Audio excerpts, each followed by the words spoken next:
The girl is kneeling amid the shards of the family vase. All the servants are waiting for the order to flog her in the stables. 20 lashes. But the Duke suddenly leans in and asks quietly, "Did you eat today?" But let's rewind a few hours. Arthur Kim opens his eyes and stares at the painted ceiling. Golden vines wind across a dark crimson field.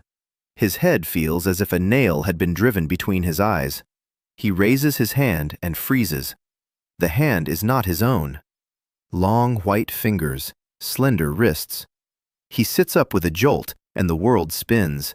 Opposite him stands a full-length mirror. Staring back at him is a man Arthur knows all too well. Sharp cheekbones, white hair down to his shoulders, cold gray eyes. This is the face of Duke Aurelian Dryfold, the very same man who, at the end of chapter 23, spits blood onto the sawdust of the scaffold while the crowd counts the blows of the axe. Arthur had read that scene 3 times. He cried twice. And now he's looking at that face from within that face. He feels sick. Not from the teleportation magic, from the smell. The room reeks of expensive incense and ink. And fear, a quiet, familiar fear that has seeped into the walls of this mansion like soot into a fireplace. Arthur stands up. His legs won't hold him up. His body is weak and sluggish, like that of a man who hasn't lifted anything heavier than a glass in years. He grabs onto the armchair and staggers toward the table. A candle is burning on the table. An unfinished letter lies nearby. His hand remembers how it formed these letters, though his mind remembers nothing. Arthur reads, "Arrange it so that Lady Se-yeon is accused of stealing the royal brooch. Let her know her place." He rereads it twice. He looks at the date in the corner. Exactly 2 years until the blood moon ball. 730 days. Arthur folds the letter and holds it up to the candle. The paper flares up. The flame creeps toward the center and devours the words one by one. His hands are shaking. In 27 years, he has never once destroyed evidence. But for 20 years, he has been learning to speak with people who hate him. The ashes fall into a silver ashtray. And then Arthur realizes a simple truth. He is in the body of a man whom the entire kingdom hates.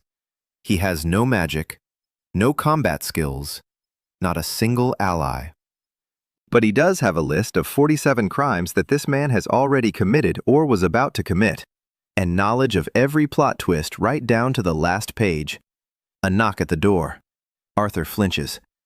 A voice informs him that the butler is waiting for the young master on urgent business. Arthur takes a deep breath. He straightens his shoulders. He puts on the expression seen in Aurelian's portraits. Cold, calm, slightly bored. He opens the door. Standing in the hallway is an old man in impeccable livery. Gray sideburns, a straight back. His eyes are downcast, yet there is tension in them. This is the butler, Claude, 30 years in the service of the Dryfold family. According to the story, the only servant who dared to weep at Aurelian's execution. Not out of grief, out of relief. Claude reports, "In the kitchen, a maid has broken the late Duchess's family vase. Qing porcelain. He, 200 years old, worth a year's salary for 50 soldiers." Arthur follows silently. The corridors are long and dark. Portraits of ancestors stare down from the walls with identical gray eyes. Every other Dryfold has died a violent death, a family tradition. Everyone has gathered in the kitchen. The chef, 2 assistants, 3 maids, the stable hand for some reason. And in the middle of the crowd, a girl is kneeling, 14 years old, thin. Her hands are scraped. Her eyes are red, but there are no tears. She's already cried her eyes out. White shards lie on the floor nearby. The entire household staff is looking at Aurelian and waiting. They already know what's coming. According to the rules, 20 lashes in the stable were the punishment for broken china, for a family heirloom vase. Arthur doesn't want to think about how many lashes were due for a family heirloom vase. He remains silent for a long time. He bends down. He picks up a shard. He runs his finger along the fracture line. Qinghe porcelain breaks in a characteristic way along the firing lines, not into dust but into large fragments. This vase can be put back together. Arthur looks up at the girl. She flinches as if struck, and he asks quietly, "Leah, have you eaten today?" Silence. The girl doesn't understand the question. No one in the room understands the question. The cook freezes with his mouth open. The stable hand takes a step back as if Aurelian had pulled out a knife. Arthur repeats, "I asked." "Have you eaten?" The girl whispers, "No. I've been cleaning the living room since this morning. I didn't have time." Arthur nods. He turns to the butler. "Feed her. We'll glue the vase back together." There's a master restorer in the capital named Khan, an old man with a scar on his right ear. You know him. The butler turns pale. Yes, he knows him. Send for him. I'll pay out of my own pocket, not from the family treasury. Arthur turns and walks away. His back is straight. His stride is confident. He walks down 2 corridors. He turns a corner. He stops. He leans against the wall. His knees are shaking. His heart is pounding so hard he can hear it in his ears. He has just, for the first time in his life, given an order to a living person, and that order was to feed a child. In a world where the sight of his face makes children cry, this is the most terrifying act imaginable. Because a kind order from an evil man is not kindness, it is unpredictability. And an unpredictable master is more terrifying than a cruel one. That evening, Arthur sits in Aurelian's office and rummages through the desk drawers. There's a mountain of letters, encrypted, love letters, threatening letters. His fingers find the right keys on their own. His eyes recognize handwriting that his mind is seeing for the first time. In 3 hours, he compiles a list. 47 items: poisonings, forgery, blackmail, false accusations, 1 case of arson in a village. Arthur reads it twice and closes his eyes. He is a mediator. His job is to resolve conflicts, to build bridges between people who want to destroy one another. But now, a bridge must be built between a man and his own past, a past that does not belong to him, but for which he will have to pay. The first item is underlined in red. Urgent. Within 3 days, the poison must be slipped into the food of Prince Cassian's tutor, an old woman named Madame Rostel. The poison has already been purchased. A vial in the second drawer on the left. Arthur finds it. Small. Glass. A dark, odorless liquid. According to the canon, Madame Rostel will die in a week. Slowly and painfully. Her death will break Prince Cassian and set him on the path to revenge. This is exactly what the real Aurelian wanted, to turn the future hero into a weapon against the king. Arthur holds the vial in the palm of his hand. He knows where the sewer drain is in the mansion. He knows because in chapter 37, the servants clean the pipes and find discarded evidence. He goes down to the basement. He pours the poison down the drain. He rinses the vial 3 times. He fills it with a herbal tincture of a similar color. He puts it back. It smells the same. It tastes bitter but isn't lethal. He's bought himself 3 days, maybe a week. Sooner or later, the conspirators will ask about the results. Sooner or later, he'll have to explain why the prince's tutor is still alive. But that's for later. Right now, he's looking at the list. 46 items left. 729 days. The morning of the second day begins with Arthur unable to get out of bed. Not because of pain, because of panic. Yesterday he was running on adrenaline. He burned the letter. He spared the maid. He destroyed the poison. It all seemed logical and right. But now, in the silence of the bedroom, he lies there staring at the ceiling and realizes the magnitude of it all. He's in a foreign world, in a foreign body, with foreign deaths. His professional skills are designed for dealing with people who recognize the existence of law and morality. Here, an aristocrat can kill a peasant and get away with a fine of 3 silver marks. Here, a woman can be disgraced by a single word spoken at a ball. Here, the Duke's word carries more weight than the lives of 10 commoners. And now, he is that Duke. Arthur forces himself to sit down, then to stand up, then to walk over to the mirror. Aurelian's face stares back at him with cold indifference. A handsome face, a dangerous face. He tries to smile, and the reflection looks as if it's about to strangle someone. All right, we'll hold off on the smiles for now. The first visit of the day is breakfast with his sister, Ivette Dryfold, 12 years old, the only person in this world whom the real Aurelian truly loved. According to canon, she'll die of a rare disease in 6 months. This death will completely break Aurelian and transform him from a calculating schemer into a mad avenger. Arthur knows the name of the disease. He knows the symptoms. He knows that somewhere in the Eastern there lives an old herbalist who is the only one in the entire kingdom capable of preparing the necessary medicine. But the symptoms won't appear for another 5 months. Right now, Ivette is healthy and cheerful, and she's waiting for her brother to join her for breakfast. The dining room is small, not a formal one, but a family one. The table seats 4, though her father, Duke Aurelian Dryfold, has breakfast separately in his own wing. Ivette is already seated. Her light hair is braided. Her gray eyes are like those of all the Dryfolds, but warmer. She looks at Aurelian and smiles, cautiously, like someone stroking a wolf and unsure whether the wolf is friendly today. Arthur sits down across from her. His body's memory prompts his habits. Aurelian didn't speak at breakfast. He ate in silence. Occasionally he'd say a few words about the day's affairs. Not once in 12 years had he asked his sister how she'd slept. Arthur asks. Ivette freezes, cup in hand. Then she answers, "Fine." A lie. Arthur sees it right away. The dark circles under her eyes, a slight pallor. She didn't sleep well. Maybe a nightmare, maybe anxiety. In this house, a 12-year-old girl has plenty of reasons to be anxious. He doesn't press her. He nods. He takes some bread. He eats in silence. But a minute later, he asks what she's reading right now. Ivette drops her spoon. She literally drops it onto the table, and it clinks against the porcelain. She looks at him as if he'd spoken in a foreign language. Aurelian never asked about her books. Aurelian considered reading a waste of time for women. Arthur waits. Patiently. Without pressure. A mediator knows how to wait.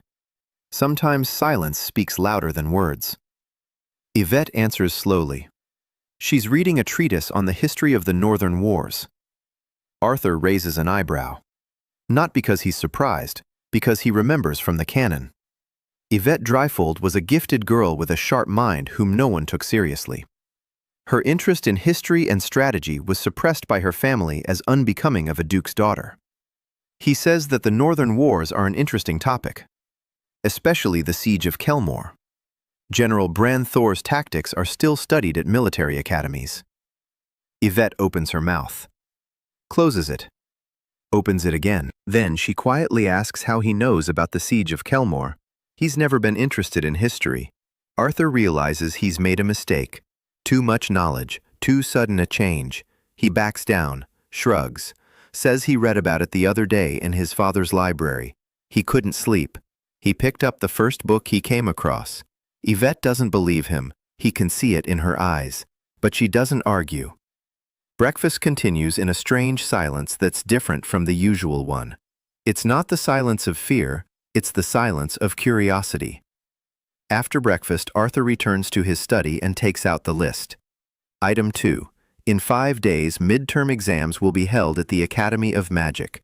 According to protocol, Aurelian must appear as an observer on behalf of the Board of Trustees and publicly humiliate a student named Hana Song, a girl from a poor family who dared to outperform the daughters of aristocrats on the previous exam.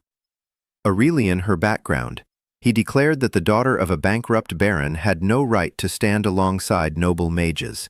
The professors remained silent. The students laughed. Hana left the exam in tears and did not return to classes for 3 weeks. Arthur closes his eyes. He cannot simply fail to show up for the exam. The absence of a guardian will raise questions. The conspirators are closely watching Aurelian's every move. Any deviation from his usual behavior is a red flag. He must show up. He must behave in such a way that no one suspects anything has changed.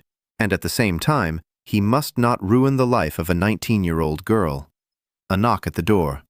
Captain Garton enters. Sir Garton Wolfe. He earned his nickname not for his appearance but for his methods. Broad-shouldered, a scar across his left eyebrow, His eyes are watchful and cold. He has been guarding the Dryfold family for 20 years, and in those 20 years he has killed more people than Arthur has seen in his entire life. Garton reports. A messenger from Baron Cress arrived last night, an ally in the conspiracy. He demands a report on the progress of the case against Lady Se-yeon. Time is running out. The Baron is getting nervous. Arthur listens. His face is calm. Inside, everything is tightening. He has already burned the letter containing the plan for the charges. He has already destroyed the evidence. But Baron Cress is waiting for results. And Baron Cress is not the kind of person you can simply tell that plans have changed. According to canon, Baron Cress is a cruel and paranoid man who kills unreliable allies faster than he kills enemies. Arthur makes his decision in 3 seconds. He tells Garton that the plans have changed, not cancelled, changed. The charges against Lady Se-yeon must be postponed for 2 months. The reason? Arthur improvises. He says the timing is bad. The royal court is preparing for the spring tournament. The public's attention is focused on the knights and the wagers. Any scandal would be drowned out by the noise. They need to wait for a lull when the court begins seeking entertainment again. Then Lady Se-yeon's downfall will have the maximum impact. Garton looks at him for a long time. Then he nods. The logic is flawless. A ruthless, calculating logic worthy of a true Aurelian. Garton leaves. Arthur exhales. 2 months. He's bought himself 2 months. During this time, he needs to find a way to bury the prosecution's case once and for all, so that no one realizes it was buried on purpose. He spends the rest of the day in the library. The Dryfold library is enormous. 3 floors, thousands of volumes, half of them are banned by royal decree. Arthur is looking for something specific. There was a strange chapter in the novel, a short one, almost insignificant. As a child, Aurelian met a mad old man who spoke a foreign language. The old man left a sealed chest in the library. Arthur searches for 3 hours. He finds it on the 2nd floor, behind a bookshelf of alchemy treatises. A small wooden chest covered in dust. The lock is simple. Arthur picks it open with a penknife. Inside lies a notebook, thin, worn. He opens the first page and his breath catches in his throat. The text is written in Korean. Not in ancient Korean, not in stylized Korean, in ordinary modern Korean, colloquial, with abbreviations and slang. Someone, 120 years ago, lived in this very world and wrote in a notebook in Korean. Arthur reads. The author of the diary doesn't give his real name, just a nickname, the Wanderer. He found himself in the body of a minor nobleman 120 years ago. He tried to change the canon. He saved people. He prevented disasters. He steered events in a better direction. For 6 years, everything went well. And then they came. The Wanderer doesn't explain who they are. He only writes that the lines of fate are not a metaphor, that oracles don't predict the future, they determine it, that the canon isn't a law of nature, it's an instrument of control. The last entry is short. The handwriting is shaky. The canon isn't the law of the world. The canon is what benefits the gods. If you change more than 10 knots of fate, they will come for you personally. Arthur closes the notebook. His hands are shaking. He has just untied 2 knots. He burned the letter. He destroyed the poison. 8 remain before certain gods take notice of him. He sits in a dusty library in a foreign world, in a foreign body, with foreign sins and a foreign curse. And he has no magic, no sword, not a single person he can trust, only a list of 47 items, the notebook of his dead predecessor, and 20 years of experience in getting warring people to sit down at the same table. 5 days pass quickly.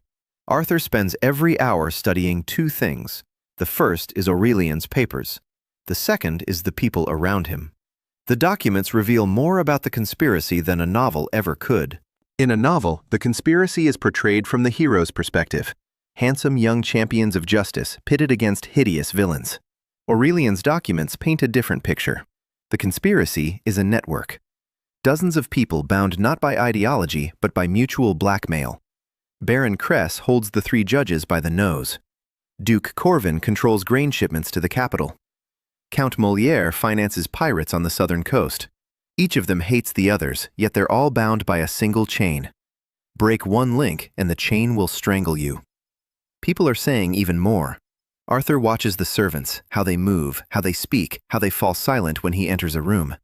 The butler, Claude, follows him like a shadow, not out of loyalty, but out of wariness. After the incident with the vase, the old man can't figure out what's going on. He's served the Dryfold family for 30 years. For 30 years, he's known the rules. The young master punishes those who've done wrong. The young master doesn't know the servants' names. The young master doesn't pay out of his own pocket. And suddenly, everything has changed. Claude doesn't believe in change. He's waiting for a catch. Arthur sees this and doesn't try to convince him otherwise. Trust isn't built in 5 days. Trust is built over 5 months, or 5 years. The morning of the 6th day. The exam at the Academy of Magic. Arthur dresses meticulously. A black doublet with the Dryfold family's silver coat of arms, high boots, gloves, everything by the book. Aurelian always appeared for exams in full regalia, a display of power, a reminder that the trustees' money keeps this academy running. A carriage carries him through the capital. The city is large and bustling. Stone houses with tiled roofs, narrow streets, market squares. The temple of the light-bearing goddess on a hill with a golden spire. Arthur looks out the window and sees this world for the first time not through the text of a novel, but through his own eyes. It is beautiful and terrifying. At the academy gates, the rector greets him, an elderly mage in a blue robe. His smile is so wide you can see his molars. The obsequiousness is so thick you could spread it on bread. The rector leads him into the examination hall, a large room with stone bleachers around the perimeter. In the center is a circle for demonstrating magic. Teachers sit in the bleachers, several trustees, parents of wealthy students, and students. Arthur scans the room, a mediator's habit. When you enter a room, the first thing you do is assess the balance of power. Who's with whom? Who's against whom? Who's nervous? Who's confident? Here's a group of female students from aristocratic families. Elaborate hairstyles, expensive robes. They look at Aurelian with a flirtatious air of fear. Here are the professors, tense. They know the trustee can shut down the department with a single word. There she is, Hana Song, back row, a cheap gown. Her hair pulled back in a simple ponytail. She's sitting alone. No one has sat next to her. A seat next to the daughter of a bankrupt baron is social exile. Arthur takes his place in the VIP section. The exam begins. Students step into the circle one by one and demonstrate their spells. Fireballs, ice shields, air blades. Magic in this world is beautiful and dangerous. It stems from emotions. The stronger the emotion, the more powerful the spell.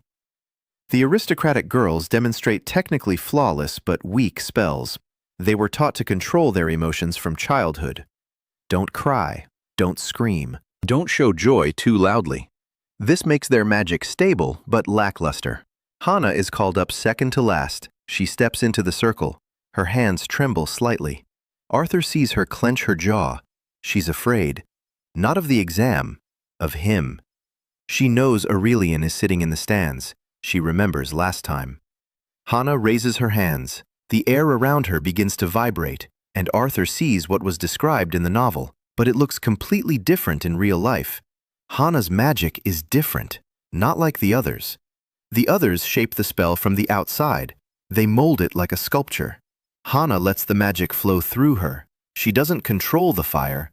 She becomes the fire. For a second, for a split second, and in that split second, a pillar of flame bursts from her palms, striking the hall's protective dome, which cracks. The stands gasp. The rector stands up. The combat magic instructor drops his quill. This isn't the level of a second-year student. This is the level of a 5th-rank combat mage. Hana extinguishes the flame. She's pale, exhausted, but there's a fire in her eyes that Arthur recognizes instantly. Pride. The quiet, fierce pride of someone who knows they're better than others think they are. According to canon, at this moment Aurelian stands up and begins to speak, something about how the daughter of a bankrupt baron confuses brute force with mastery, something about blood and lineage, something devastating. Arthur stands up. The entire hall turns toward him. He sees Hana turn even paler. Her hands clench into fists. She's bracing herself. She knows what's coming. Arthur remains silent for 3 seconds. Then he speaks. Impressive work. He'd already figured that out from the balance of power. He can't praise her openly. He can't defend her. Aurelian would never have acted this way.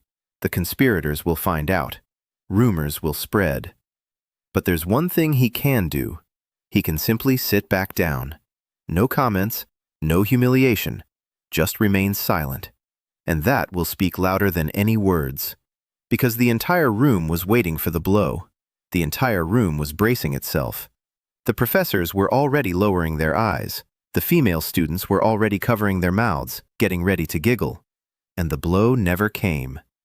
Arthur sits down. The silence lasts 4 seconds. Then the dean clears his throat and calls on the next student. The exam continues. But something has changed. Arthur can feel it in the air in the room. Hana stands in the circle and looks at him. Not with fear, with confusion. She doesn't know what happened. She doesn't know why the blow didn't come. And this uncertainty will torment her more than any insult. After the exam, Arthur leaves quickly. He doesn't speak to the dean. He doesn't stay for the reception. In the carriage, he leans back in his seat and closes his eyes. 3 knots, a letter, poison, the exam, 7 left until the threshold.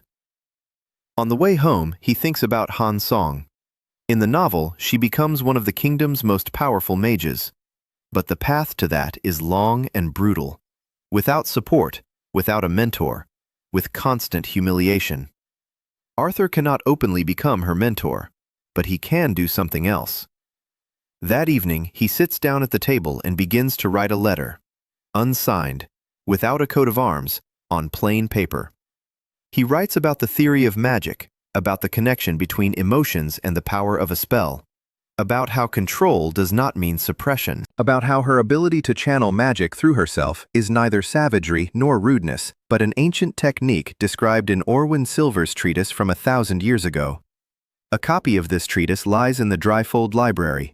Arthur found it yesterday. He seals the letter. Tomorrow he will send it through 3 pairs of hands so that the trail won't lead back to him. An anonymous patron, an invisible mentor. This is the beginning. At night, he opens the Wanderer's diary again. He reads by candlelight. He turns the pages carefully. The pages are fragile with age. The Wanderer describes his first months in this world. It sounds a lot like what Arthur is going through.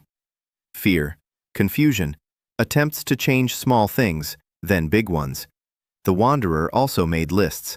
He also swapped out poisons. He also saved people one by one, and for 6 years it worked. And then a new name appears in the diary, Velior. The Wanderer writes that he met a blind oracle at court, a kind old man, a wise advisor.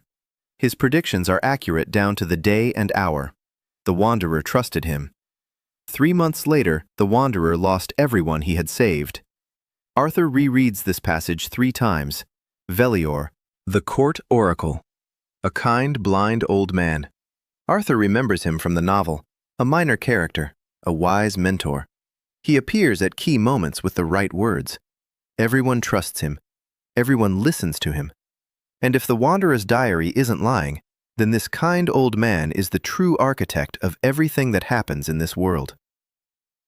The second week in his new body. Arthur is beginning to understand the rhythm of this world. The aristocrats of Valdoria have a schedule as rigid as that of corporate lawyers in Seoul. In the morning, receiving reports from managers. In the afternoon, visits or visitors. In the evening, correspondence. At night, conspiracies. Every day of Aurelian's is fully scheduled, and every day Arthur walks a tightrope. He must appear to be the same Aurelian as before, cold, calculating, ruthless. And at the same time, he must quietly dismantle every mechanism of evil that the former owner of this body set in motion. It's similar to his work in his past life. Mediation between warring parties is always a performance. You smile at both sides. You tell each that you understand their position, and at the same time, you slowly guide them toward a solution that neither of them thought possible. Only here, the stakes are different. Back then, losing meant losing a client. Here, losing means a head on the chopping block. On the 9th day, a letter arrives from the conspirators. Not from Baron Cress, from someone higher up. The cipher is complex. It takes Arthur 2 hours to crack it. His muscle memory helps, but slowly. His fingers remember the cipher key, but his mind gets tangled up in the symbols. The letter's message is simple. The village of Varenholm. The peasants owe 3 seasons' worth of taxes. According to the conspirators' plan, the village must be burned. Not the whole village, just the barns and the town hall. This will set a precedent. It will show other debtors what happens to those who don't pay, and at the same time, it will weaken the position of the landowner who supports the king. 2 birds with 1 stone. Aurelian's men are to burn the village in 3 weeks. Arthur sits poring over the letter and doing the math. The 4th knot, if he prevents the arson. 6 to go. He begins to think like a mediator. The problem isn't the village. The problem is that the conspirators are expecting a result. If the village doesn't burn, they'll ask why. And the answer must be convincing. Arthur takes a blank sheet of paper and begins to write. Not a reply to the conspirators, he's writing an analysis, like a lawyer. The village of Varenholm. Population 320. Main income comes from sheep's wool and barley. Tax arrears for 3 seasons. The reason for the arrears is a crop failure caused by early frosts. The landowner is Lord Travis, a supporter of the king. Arthur studies the map. Varenholm lies on the trade route between the capital and the eastern provinces. If the village burns down, the route won't be cut off, but it will be slowed down. Goods will be rerouted. This will hurt not only Lord Travis, but also the merchants, including those who supply grain to the capital. And grain shipments are controlled by his father, Duke Aurelian Dryfold. Arthur smiles, his first genuine smile in 9 days. A cruel, ironic smile that looks completely natural on Aurelian's face. He writes a reply to the conspirators, using the same cipher and the same tone. Cold and businesslike. He informs them that setting fire to Varenholm is not advisable at this time. Destroying the village would disrupt the trade route, which would hurt the Dryfold family's grain supplies. The loss of profit would amount to approximately 8,000 gold marks per season. He proposes an alternative. Instead of setting the village on fire, they should buy out the village's debts through a frontman. This would give the conspiracy control over the village without a fuss and without losses. Lord Travis will lose his source of income quietly and legally. The result is the same. The method is cleaner. Arthur rereads the letter. The logic is flawless. The calculation is precise. The motivation is clear to any conspirator. Greed and calculation. Not a word about mercy. Not a hint of humanity. Just business. He seals the letter and hands it to Garton to send. Now he must solve the second part of the problem. If the village's debts are bought out through a frontman, then that frontman will be one of Aurelian's men. And that man can do whatever he wants with the village. Or the frontman will be someone Arthur chooses himself. Someone who won't squeeze the very last drop out of the peasants. He needs an ally, not a friend, not a kindred spirit, just someone who stands to gain from owning the village without destroying it. Arthur runs through the characters of the novel in his mind. There's one, a small-time merchant named Noel. He's mentioned only once in the novel, in a scene at the market. A wool merchant from the eastern provinces, honest to a fault. He went bankrupt because he refused to sell rotten goods. If Arthur finds him and offers to buy out Varenholm's debt with the Dryfold family's money, the merchant will get a village that supplies wool. The village will get a master who won't burn it down.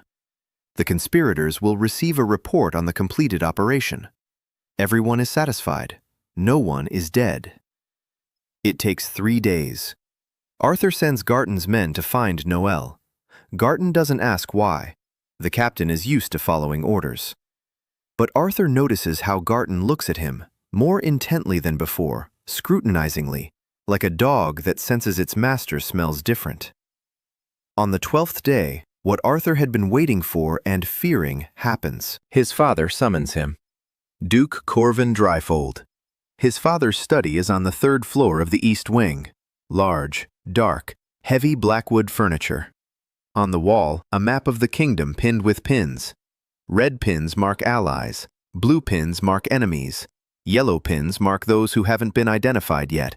There are more blue ones. Corvin Dryfold sits at the table. He is 53. His hair is gray, but his body is strong. Arthur's face Aurelian in 25 years. The same cheekbones, the same gray eyes, only colder, much colder. According to canon, Corvin is not a villain in the classical sense. He does not revel in suffering. He simply does not consider it significant. To him, people are resources. Peasants produce grain. Soldiers produce strength. A sun produces political results. If a resource isn't working, it's replaced. Corvin stares at Aurelian in silence, for a long time. Arthur stands in front of the table, trying to keep a straight face. This is the most difficult moment of the entire 12 days. The butler can be deceived. His sister can be surprised.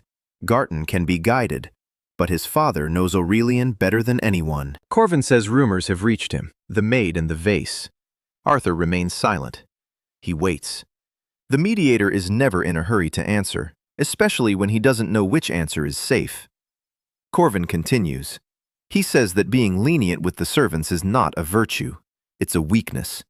A weakness in the Duke's household is a crack in the wall. Water seeps through the crack. Water wears away the stone. The stone crumbles. Arthur listens. He recognizes this style. Metaphors instead of orders. Parables instead of threats. Corvin doesn't yell at his son. He explains. Patiently. Just as he would explain to a child why you shouldn't pet stray dogs. Because they bite. Arthur replies, choosing his words carefully. He says that the Qinghe vase is worth 200 gold marks. Punishing the maid costs nothing. Restoring the vase through Master Han costs 15 marks. If the maid is punished, she'll work worse out of fear. If she's fed and unharmed, she'll work better out of gratitude. This isn't leniency, it's an investment. Arthur says this in an even voice, without a hint of emotion. Like a report, like a cost estimate. In a language Corvin understands. The language of profit. Corvin is silent for 10 seconds. Then he nods. With a single, brief movement. Not approval, more like a lack of objection. For Corvin Dryfold, that's the utmost warmth. Arthur leaves the office and leans against the wall in the hallway. His knees are shaking again. He's just passed his first test. The most important one. His father didn't notice the switch. Or maybe he did, but decided to wait. With Corvin, you can never be sure. The third week. Arthur wakes up to a scream. A woman's voice in the hallway, high-pitched and frightened. He jumps up and runs out of the bedroom before he has time to think that Aurelian would never have run toward the scream. Aurelian would have called security. A maid is standing in the hallway. Not Leah, another one, older. She's pressing her hand to her chest and staring at the door to Ivette's room. The door is ajar. Arthur steps inside. Ivette is lying on the floor next to the bed. Her eyes are closed. Her face is pale. Her hands are cold. Arthur kneels down beside her, and the first thing he does is check her pulse.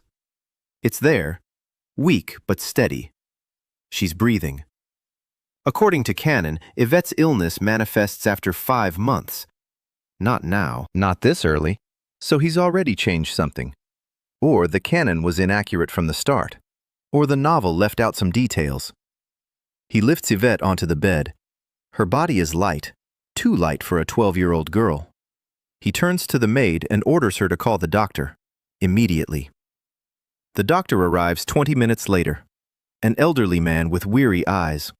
He examines Ivette, listens to her breathing, checks her pupils. The diagnosis is vague. Exhaustion, possibly the onset of a fever. He recommends rest and an herbal decoction. Arthur listens and says nothing. He knows the doctor is wrong. Not out of malice, it's just that Ivette's illness is rare. So rare that in the novel, only Yuna Park was able to identify it. The court herbalist, the rebel's healer. The woman who, according to canon, is Se-yeon Oh's best friend and secretly treats those whom official medicine has given up on. Arthur needs Yuna, but Yuna hates Aurelian. Not personally. She hates everything he stands for: the aristocracy that oppresses healers, the system that forbids treating the poor without a court license, the machine in which Aurelian is one of the key cogs. Arthur can't just send for her. He can't write her a letter, not even an anonymous one. Yuna is cautious. She works underground. Any contact with a stranger is a potential trap. He needs an intermediary, someone Yuna trusts. Arthur runs through the characters of the novel in his mind: connections, relationships. In the novel, Yuna trusts 3 people: Se-yeon, whom he cannot approach, Prince Cassian, whom he certainly cannot approach, and an old herbalist from the market named Madame Farron, a vendor of dried herbs, a cover for smuggling medicine into the poor neighborhoods. Arthur sends Lee, not Garton, not the butler, a maid, the girl he didn't punish for the vase. It's a risk. Leah might not be up to the task. Leah might get scared. But Leah is the only one in this house who can't be linked to Aurelian's intrigues. She's a background character, an invisible figure, exactly what he needs. He calls her into his study. Leah comes in and stands by the door. Her hands are clasped in front of her. Her eyes are fixed on the floor. Arthur asks her to sit down. She doesn't sit down. She can't. Servants don't sit in the presence of their master. Arthur doesn't insist. He simply tells her he needs help. The word help makes Leah look up. A master doesn't ask servants for help. A master gives orders. Arthur explains, briefly, without unnecessary details. He needs Leah to go to the market. She found a stall selling dried herbs. She bought a specific set of herbs, and she handed a note to the stall owner. The note contained a request for advice regarding a sick child. No names, no coats of arms, just a mother asking for advice for her daughter. Leah listens and nods. She doesn't ask questions. She doesn't ask why. She doesn't ask why it had to be her. Arthur sees something new in her eyes. Not fear, not servility, determination. The quiet, somber determination of a person who has received the first task of her life based on trust rather than threat. Leah leaves in the morning. She returns around noon. The note has been delivered. The herbs have been bought. Madame Farron read the note and said one word: tomorrow. Arthur waits. Ivette lies in bed. She's feeling better. She eats broth and complains that her brother won't let her get up. Arthur sits next to her and reads aloud from a treatise on the history of the Northern Wars. Ivette listens, at first with surprise, then with pleasure. Then she falls asleep. Arthur closes the book and gazes for a long time at his sleeping sister. In the novel, she died alone. Aurelian was too busy with conspiracies to sit by her bedside. The servants were afraid to approach her. The physician came once a day as a formality. The 12-year-old girl was fading away in a huge empty room, and the last thing she said was her brother's name. He didn't come. Arthur clenches his jaw so hard that his cheekbones ache. He won't let this happen, even if it costs him the 5th knot. The next day, instead of Madame Farron, someone else arrives. A young woman in simple clothes, a hood over her head. Her eyes are attentive and dark. Yuna Park. She came on her own. Madame Farron had passed on a note. A sick child. Yuna couldn't help but come. It is both her weakness and her strength. She cannot turn a blind eye to suffering, even if the path leads into the enemy's lair. Yuna enters the mansion through the back door. Leah leads her through the servants' corridors. Not a single guard sees them. Not a single nobleman knows. Arthur meets her in Yvette's room. Yuna sees him and freezes. Her face turns to stone. Her hands disappear into the folds of her cloak. Arthur is certain that somewhere in those folds a knife is hidden, or a vial containing something unpleasant. He takes a step back.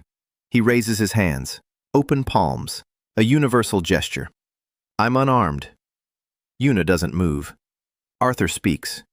The girl in the bed is his sister. She's 12 years old. She lost consciousness yesterday morning.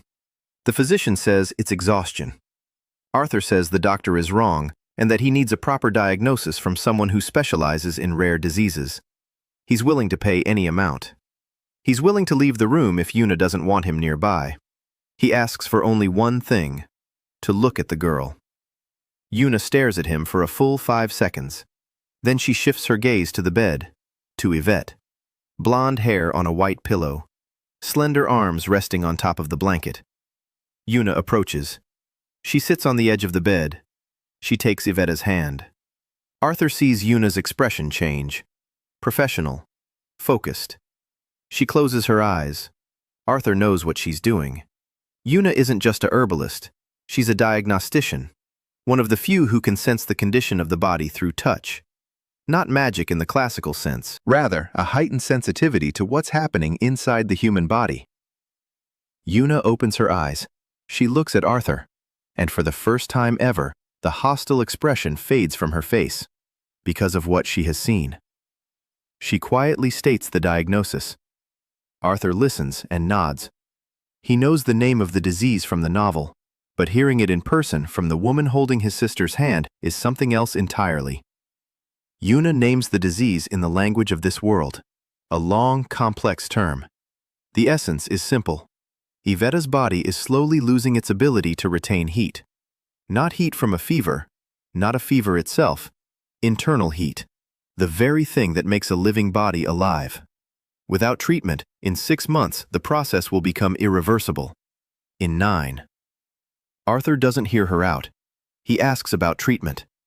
Yuna says there is a cure. It's rare, difficult to prepare. The main ingredient is the root of the blue-flowered plant, a plant found only in the eastern foothills. A specialist is needed who knows how to harvest it and how to prepare it. There are 2 such specialists in the kingdom. One is at court, but he won't treat the daughter of a conspirator. The second is an old herbalist in the eastern mountains, a hermit. Arthur knows about him from a novel. It was this very herbalist he had planned to seek out in 5 months. But now, 5 months is too late. He asks Yuna how much time they have. She replies, 2 months, maybe 3. If treatment begins within 2 months, the disease can be stopped completely. Arthur nods. 2 months. Find the herbalist in the eastern mountains. Bring back the medicine. Cure Ivette. And do all this without breaking character as the cruel, conspiratorial Duke. Yuna is about to leave. She stops at the door. She doesn't turn around. She speaks quietly. What if Aurelian is using his sister's illness as leverage or as a cover for something? She'll find him, and she won't be carrying a knife. Arthur replies to her back. He says that if he's using his sister's illness for anything other than her treatment, he won't need a knife. He'll handle it himself. Yuna leaves. Arthur stands in the room and listens as her footsteps fade away. Then he sits down on a chair next to Ivette's bed. The girl is asleep. Her breathing is steady. Her face is peaceful. She doesn't know she's sick. She doesn't know that, according to the original plan, she has only 6 months left to live. She doesn't know that the man in her brother's body has just prioritized saving her life over his own safety. Because if he sends an expedition to the eastern mountains, it will attract attention. The conspirators will ask why the Duke needs a herbalist. Her father will ask why waste resources on treatment that isn't yet necessary. Garton will suspect that Aurelian is hiding something. Every step toward saving Ivette is a step toward exposure. Arthur takes a sheet of paper and begins to plan. He needs a reason to send people east. A reason unrelated to the illness. A reason that looks like a routine step in the conspiracy. He thinks for an hour. Then 2. Then he finds the answer in his own list. Item 23. Procuring rare minerals to forge royal seals. The minerals are mined in the eastern foothills, in the very same mountains where the herbalist lives. The expedition for the minerals is a cover. The detour to the herbalist is the true objective. 1 trip, 2 results. For the conspirators, he's procuring material for forgeries. For himself, he's procuring medicine for his sister. He maps out the route. He selects the people. He needs someone reliable for the main group, and someone is inconspicuous for the side route. One of Garton's men will lead the main group. The side route, Arthur thinks. and realizes that he himself must take the side route, personally, because the herbalist from the novel won't speak to strangers. He's a recluse not because he loves solitude. He's a hermit because 20 years ago, the royal court banned him from practicing medicine on commoners without the guild's permission. The herbalist needs a reason, not money, not threats, a conversation. Arthur Kim knows how to talk. It's the only thing he's truly good at. That evening, he tells Garton about his trip east. The reason? Business. Minerals. Garton has no objection, but insists on an escort. 6 soldiers. Arthur agrees. Before going to bed, he stops by to see Ivette. She's not asleep. She's sitting in bed, reading by candlelight. She sees him in the doorway and smiles. But the smile fades quickly. She asks quietly why he's changed. Arthur sits down on the edge of the bed. He's silent. He's thinking.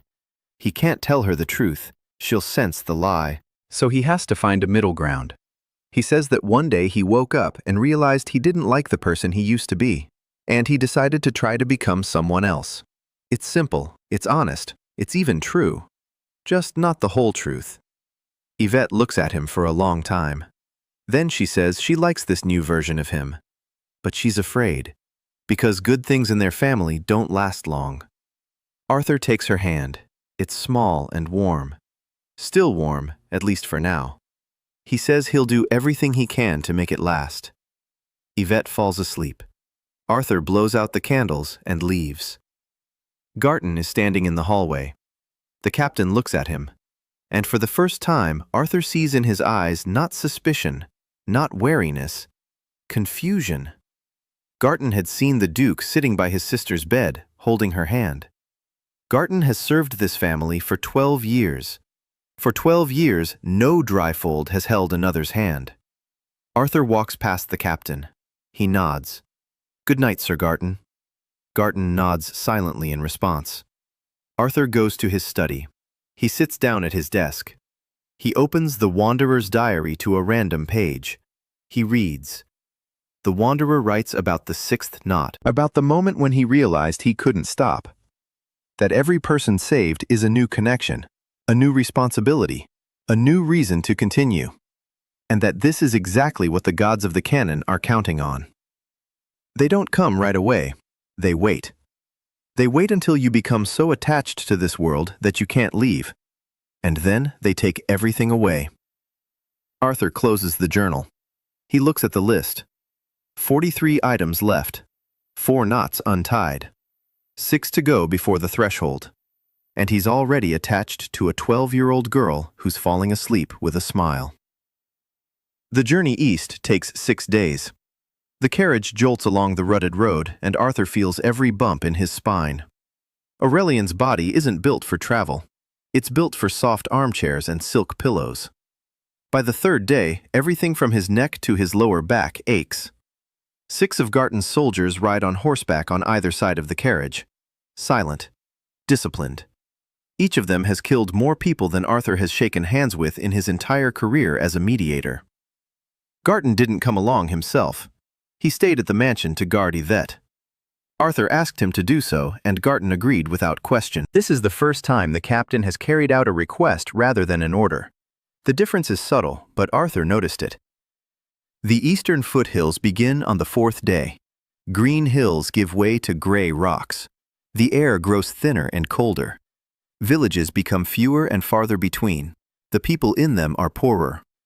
Arthur looks out the carriage window at the dilapidated houses and skinny children by the roadside, and thinks about how, in the novel, these places are described in a single line. The eastern provinces, a poor region, nothing interesting. For the author of the novel, it's just a backdrop. For the people who live here, it's their only reality. On the 5th day, the caravan splits up. The main group heads toward the mines in search of minerals.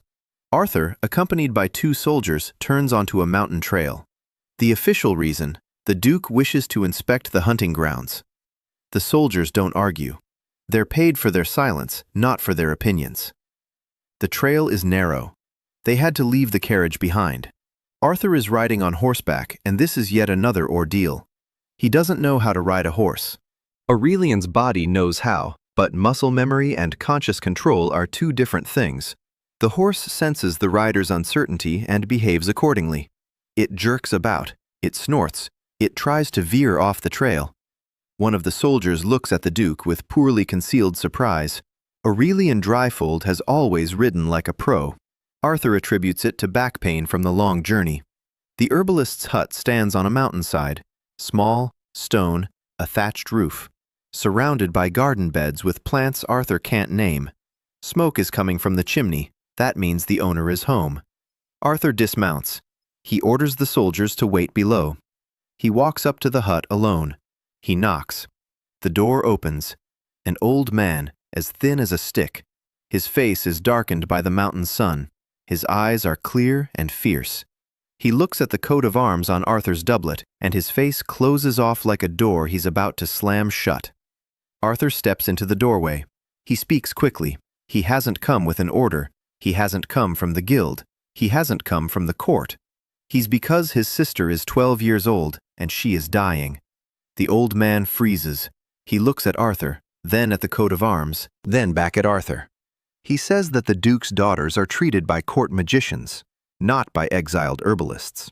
Arthur replies that the court magicians do not know what the waning disease is. They'll diagnose her with exhaustion and keep feeding her warm milk until she stops breathing.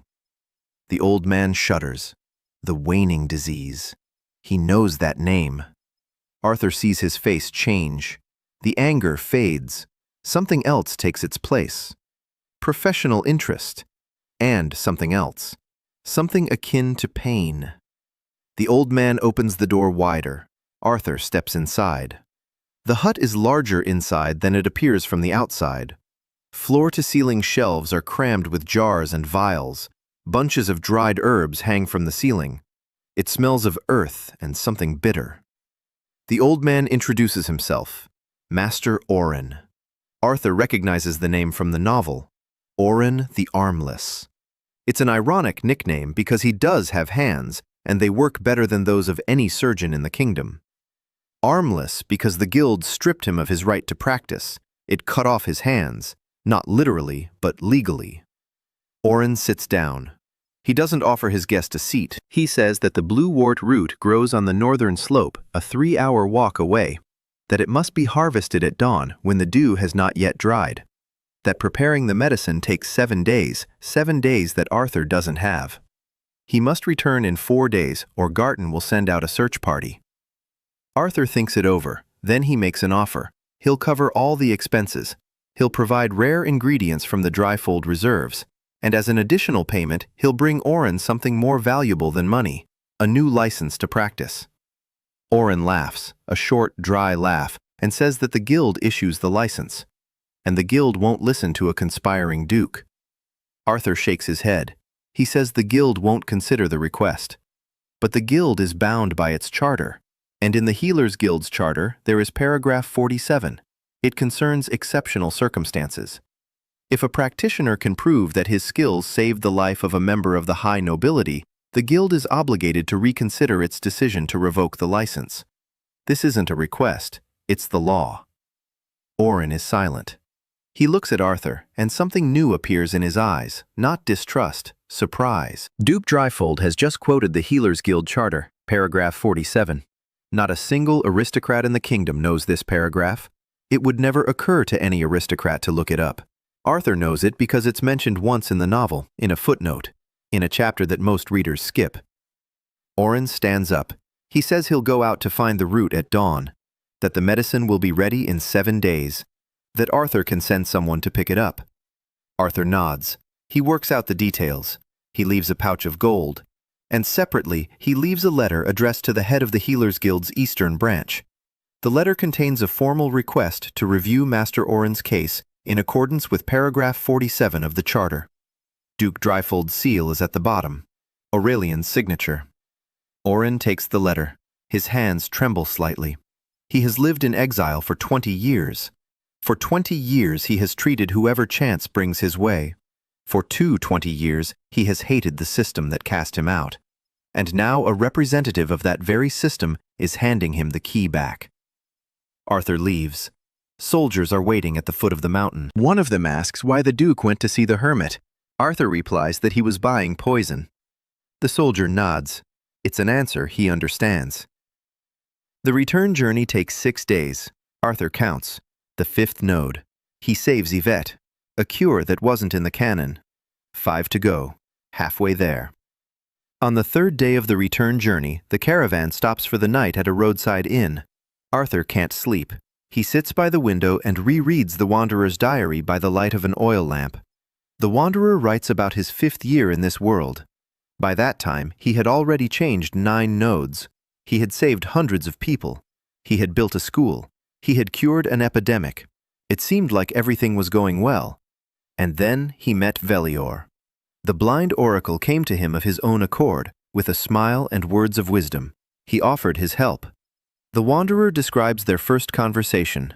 Velior spoke of fate and of how some changes are for the better, that the gods are not cruel, that they simply want order, that if the Wanderer cooperated, his changes would be accepted, incorporated into the new canon.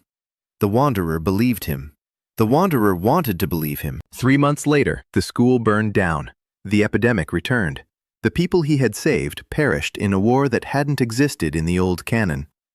Velior stood beside him. He comforted him. He explained that this was how it was meant to be, that the new canon was harsh but just. The Wanderer realized it too late. Velior wasn't correcting the canon, he was undoing the changes, one by one, methodically, patiently, with the smile of a kind old man. The Wanderer's last entry breaks off mid-sentence. Arthur closes the diary. It's dark outside the window. A dog is howling somewhere. He thinks about Velior.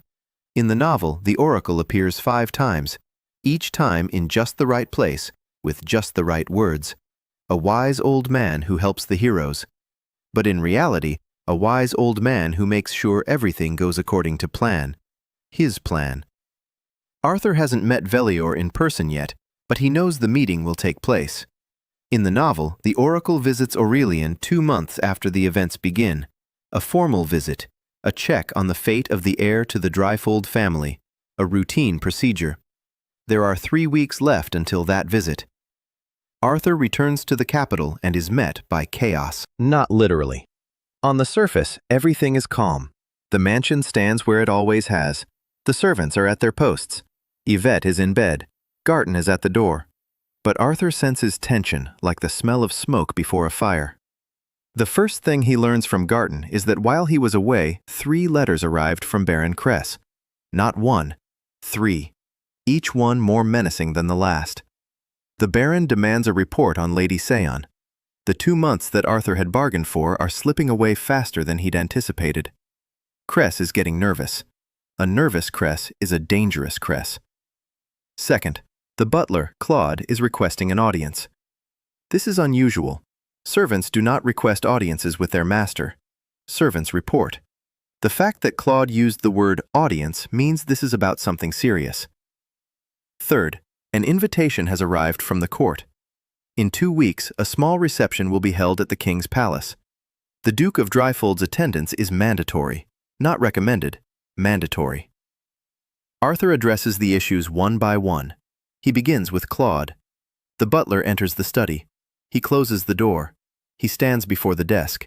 His back is straight. His hands are clasped behind his back. His eyes are level, not downcast. For the first time ever, Claude looks directly at Aurelian. Claude says there's talk among the servants.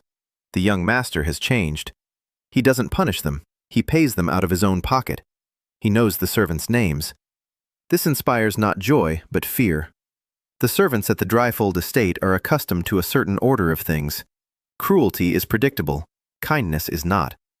When the master is kind for no reason, the servants begin to look for a reason. And they come up with the most terrifying explanations. Some whisper that the Duke has fallen ill. Others say he is possessed by a demon. Still others claim he is planning something so terrible that he is currying favor with potential witnesses in advance. Arthur listens. This is valuable information. He hadn't considered this. In his past life, if a boss suddenly became polite, the employees were delighted. Here, if the master becomes polite, the servants write their wills. He thanks Claude for his candor. Claude shudders at the word thanks. Arthur asks him to convey a simple message to the servants. The young master visited a doctor in the eastern provinces. The doctor prescribed a regimen of rest. Avoid anger. Avoid agitation. Medical advice. It's a lie. But a lie the servants will understand. Illness explains the changes better than a miraculous rebirth. A sick master isn't scary. A sick master is predictable. Claude nods. Something flashes in his eyes. Not relief, more like disappointment. As if, for a second, he'd hoped the changes were real. Arthur sees it and takes note. Claude leaves. Now Baron Cress. Arthur rereads the 3 letters. The first is polite. The second is insistent. The third contains a veiled threat, the phrase that an ally's silence is the voice of a traitor. According to protocol, Baron Cress killed 2 of his own agents for far lesser breaches of protocol. Arthur needs a response, one that's convincing, safe, and one that will push back the deadline again without raising suspicion. He thinks for 2 hours. Then he sits down and writes. Not to the Baron. He writes a report for the entire network of conspirators. Detailed, businesslike, with figures and dates. The report states that the plan regarding Lady Se-yeon is moving forward, that Aurelian has found a new witness willing to confirm the theft, that the witness needs time to prepare his testimony, that rushing will ruin the case. Not a word of it is true. The witness does not exist. But the report is written in such detail and is so convincing that it's impossible to verify it immediately. It will take weeks to verify, weeks more to realize that the witness is a fake, weeks more to decide what to do. By that time, Arthur will have found another way to bury the plan once and for all. He sends the report via Garton. The captain takes the envelope and pauses for a second. He looks at Arthur. Then he asks, directly, without beating around the bush. He asks whether the Duke really intends to see the case against Lady Se-yeon through to the end. Arthur freezes. This is the first time Garton has asked a question instead of carrying out an order. The first time the chain dog has raised its head and looked its master in the eye. Arthur answers with a question. He asks why Garton is asking. Garton is silent for 5 seconds.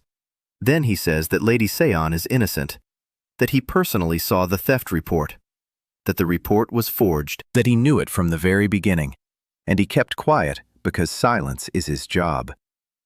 Arthur looks at the captain. 20 years of service, 20 years of silence, 20 years of following orders that Garton knew were wrong. Not because Garton is evil, because Garton is loyal. Loyalty in this world is not a virtue, it's a cage. Arthur responds, carefully, without revealing too much. He says that sometimes plans change, that sometimes it's better to finish what you've started differently than planned, that he appreciates people who see a forgery and have the courage to speak up about it. Garton falls silent again. Then he nods. He leaves. Arthur exhales. It was a delicate moment. He didn't tell Garton the truth. He didn't admit that he was sabotaging the conspiracy. But he planted a seed, a small seed of doubt in a man who hadn't doubted anything for 20 years. Now comes the royal reception. In 2 weeks, Arthur will find himself in the palace, in the same hall as the king, with the courtiers, with Lord Inquisitor Morvain's secret service, and possibly with Velior. Arthur begins to prepare. Every evening he spends an hour in front of the mirror, rehearsing. Facial expressions, gestures, manner of speaking. Aurelian carried himself in a certain way, his chin slightly raised, his gaze gliding over his interlocutor as if over a piece of furniture. His voice was quiet, yet such that everyone fell silent to hear him. Authority lies not in volume, but in silence. Arthur copies this for hours on end. Muscle memory helps, but not entirely. The body remembers the poses, but not the intentions behind them. Aurelian stood that way because he despised everyone around him. Arthur stands that way because he's trying to survive. The difference is invisible from the outside, but palpable from the inside. At the same time, he's working on 2 things. First, the documents regarding Lady Se-yeon. Genuine documents, the ones that will prove her innocence. Arthur is gathering them bit by bit. The palace guard's logs from the day of the theft, the guest list from the reception, the ladies-in-waiting's schedule, testimony from witnesses whom no one had questioned because no one needed it. He works like a lawyer, methodically, meticulously. Every document is copied 3 times. One copy in a secret compartment in his office, the second in a sealed envelope with Leah, the third in a bank safe deposit box under a false name. A habit born of dealing with paperwork. In a world where a noblewoman's word is the main evidence, paper is a weapon of mass destruction. Second, an anonymous letter to Marquis O, Se-yeon's father. Arthur writes it 4 times before he's satisfied. The letter contains no names, no accusations, only facts. Dates, places, document numbers in the palace guard's archives. If Marquis O wants to check, he'll find everything himself. The letter was sent through this chain of 5 intermediaries. The last of them is a street urchin who cannot read. The trail does not lead to Dryfold. Leah helps. Every day she becomes a little braver, a little more confident. Arthur teaches her to read in the evenings. Letters are difficult for her, but numbers come easily. The girl has a mathematical mind that no one has ever noticed. Because who cares about a maid's arithmetic? Arthur gives her assignments. Simple ones at first. Calculate the kitchen's weekly expenses. Verify the merchant's bills. Check the pantry inventory. Leah gets the job done faster than the manager, who's been paid to do this work for 40 years. The manager, by the way, is stealing. Leah finds a discrepancy in the accounts on the 3rd day. Arthur doesn't fire the thief. It's not time yet. Instead, he takes note. Every little lever, every little secret. They'll come in handy. That night, news arrives from Oren. The medicine is ready. A courier will deliver it in 4 days. Arthur goes to bed and, for the first time in 3 weeks, falls asleep quickly. The medicine arrives at dawn. A small clay vessel sealed with wax. Inside is a thick, dark liquid with the scent of pine needles and honey. The courier doesn't know what he's carrying. To him, it's a package from a herbalist. Arthur pays him and lets him go. Then he sits in his study and stares at the vessel. 5 minutes. 10. He wonders that if Oren was wrong, or if Yvette's illness differs from the one described in the novel, this medicine could kill her. The mediator is used to weighing risks. But in negotiations, risks mean lost money and reputation. Here, the risk is the life of a 12-year-old girl. He goes to Yuna. Not to Yuna personally, to Madame Farron, through Leah. The same chain of command, the same caution. Yuna arrives 2 hours later, the same way. The back door, the servants' corridors. She examines the medicine, sniffs it, tries a drop on the tip of her tongue, closes her eyes, then opens them and nods. Genuine blueberry root extract, the correct concentration, prepared correctly. Oren knows his stuff.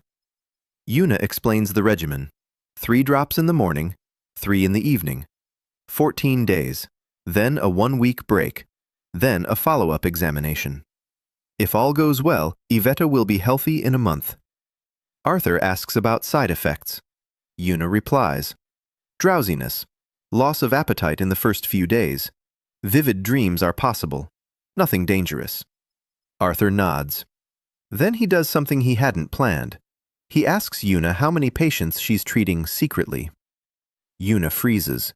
She looks at him. She remains silent. Arthur raises his hand. He says he's not asking for names. He's not asking for addresses. He's not asking for details. Just a number. Yuna answers after a long pause. 32 people at the moment. Mostly children and the elderly from poor neighborhoods. Illnesses that the court physicians won't treat for free. Injuries from factory work. Poisoning from bad water. Arthur nods. He asks how much money she's short. Yuna remains silent even longer. Then she names the amount. 200 gold marks a month. For medicine and supplies. That's nothing to a duke. It's a fortune for a healer working out of a basement. Arthur opens a drawer in his desk. He takes out a small pouch. He places it in front of Yuna. 500 gold marks. He says it's an advance for 3 months. That the money will be sent monthly through Madame Farron. that the only condition is regular checkups for Ivette. Yuna looks at the pouch, then at Arthur, then back at the pouch. She doesn't take it right away. She thinks. Arthur sees her mind at work. Money from Aurelian Dryfold, a man who, to her knowledge, is financing a conspiracy and destroying lives. To take this money means becoming indebted to him. Not taking it means leaving 32 people without help. Yuna takes the pouch, silently. She doesn't say thank you. Gratitude would imply acceptance. She takes the money the way one takes a weapon from an enemy on the battlefield. Because need is stronger than pride. Arthur doesn't expect thanks. He doesn't deserve it. Not with this face. Yuna leaves. Arthur begins giving Ivette the medicine that very evening. The first 3 drops. Ivette grimaces at the taste. She asks what it is. Arthur replies that they're vitamins. Ivette doesn't know the word vitamins, so he corrects himself. A restorative tincture. The doctor recommended it. Ivette drinks it. She falls asleep an hour later, deeply and peacefully. The next morning, she's noticeably better. Her cheeks are a little rosier. Her voice is a little louder. She demands to be let out of bed. Arthur agrees, but only within the room. Ivette takes offense. Then she smiles slyly and says that since she's locked in the room, her brother should bring her books from the library. All books on military strategy. All of them. Arthur laughs. A real laugh. The first one he's ever had in this world. And he immediately falls silent because Aurelian's laughter sounds strange, unfamiliar, like a sound that voice has never made before. Ivette stares at him with wide eyes. Then she says quietly that she likes it when he laughs, that he's never laughed before. Arthur is at a loss for words. He simply nods and goes to look through his books. The days pass. The treatment is working. Ivette is regaining her strength. The audience with the king is approaching. Arthur is preparing. But in between his duties, he finds time for one more project, an anonymous letter to Hana Song, the second one. In the first, he wrote about the theory of magic. In the second, about the practice, about how to combine emotional power with control. He isn't a mage. He doesn't understand magic from the inside. But he found Orwin Silver's treatise in the Dryfold library and spent 3 hours extracting its key ideas. Then he rephrased it in simple language, without academic arrogance, without condescension, as one equal to another. At the end of the letter, he adds a question.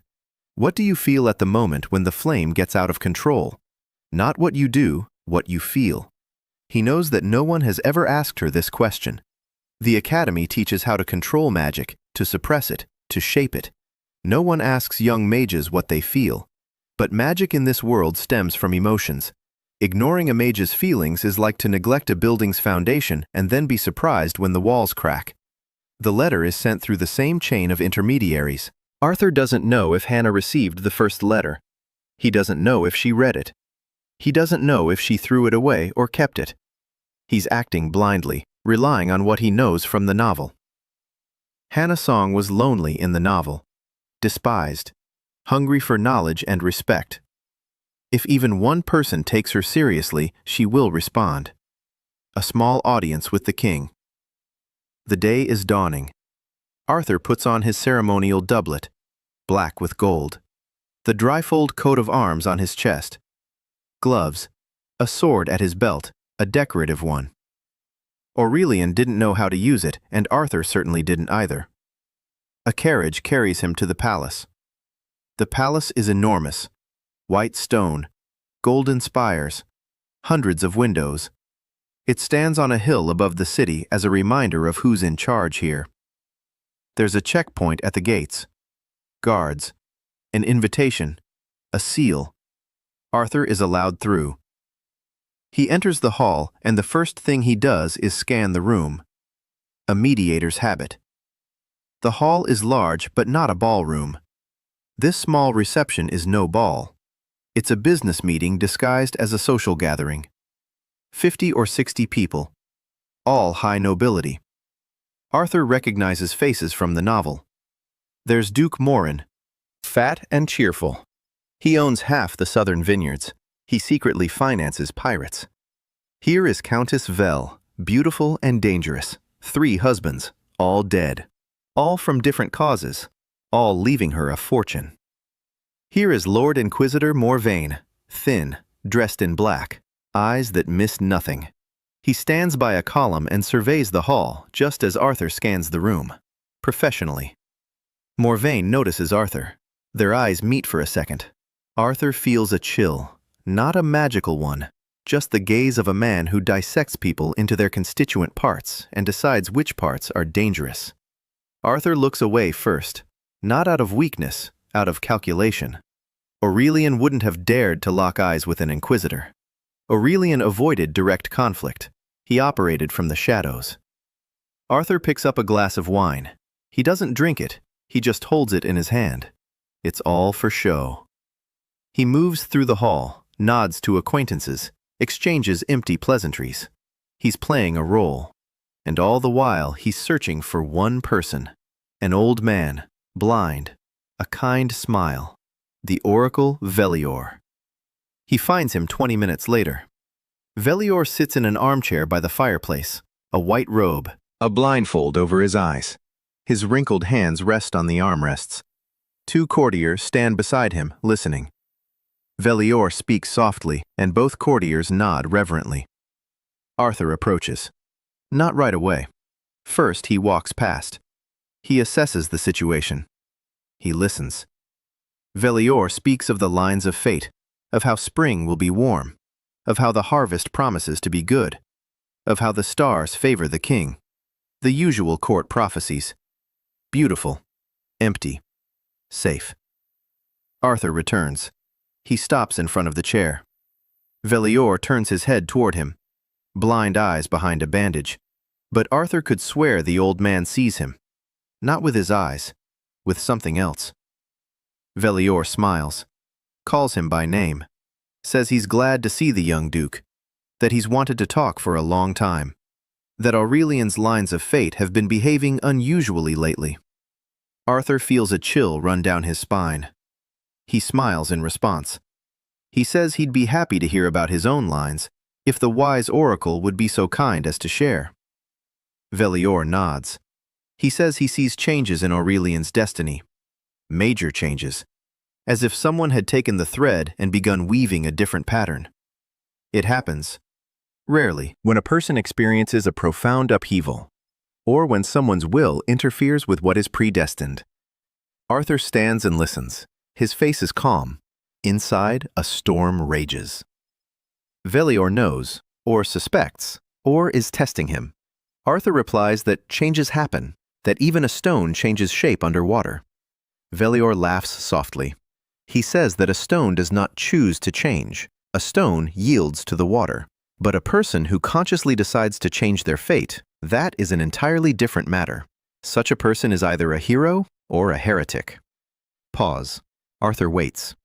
Velior adds, or both at the same time. Arthur finishes the wine he hadn't been drinking. He thanks him for his wisdom. He walks away. His hands aren't shaking. He won't let them shake. But he knows. The clock has started ticking. Velior has noticed him. 3 days pass after the reception. Arthur doesn't sleep well a single one of those nights.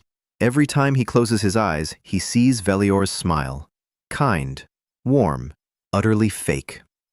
He rereads the Wanderer's diary from the beginning, from the first page to the last, looking for clues. The Wanderer describes Velior sparingly.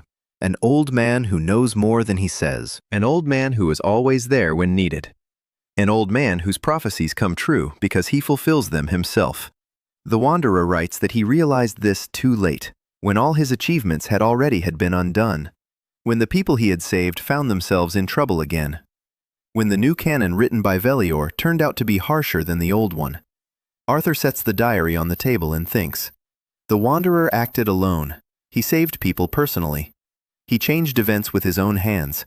That made him conspicuous. Velior found a single weak point and pressed down on it. Remove the Wanderer and all the changes will collapse. Arthur cannot repeat this mistake.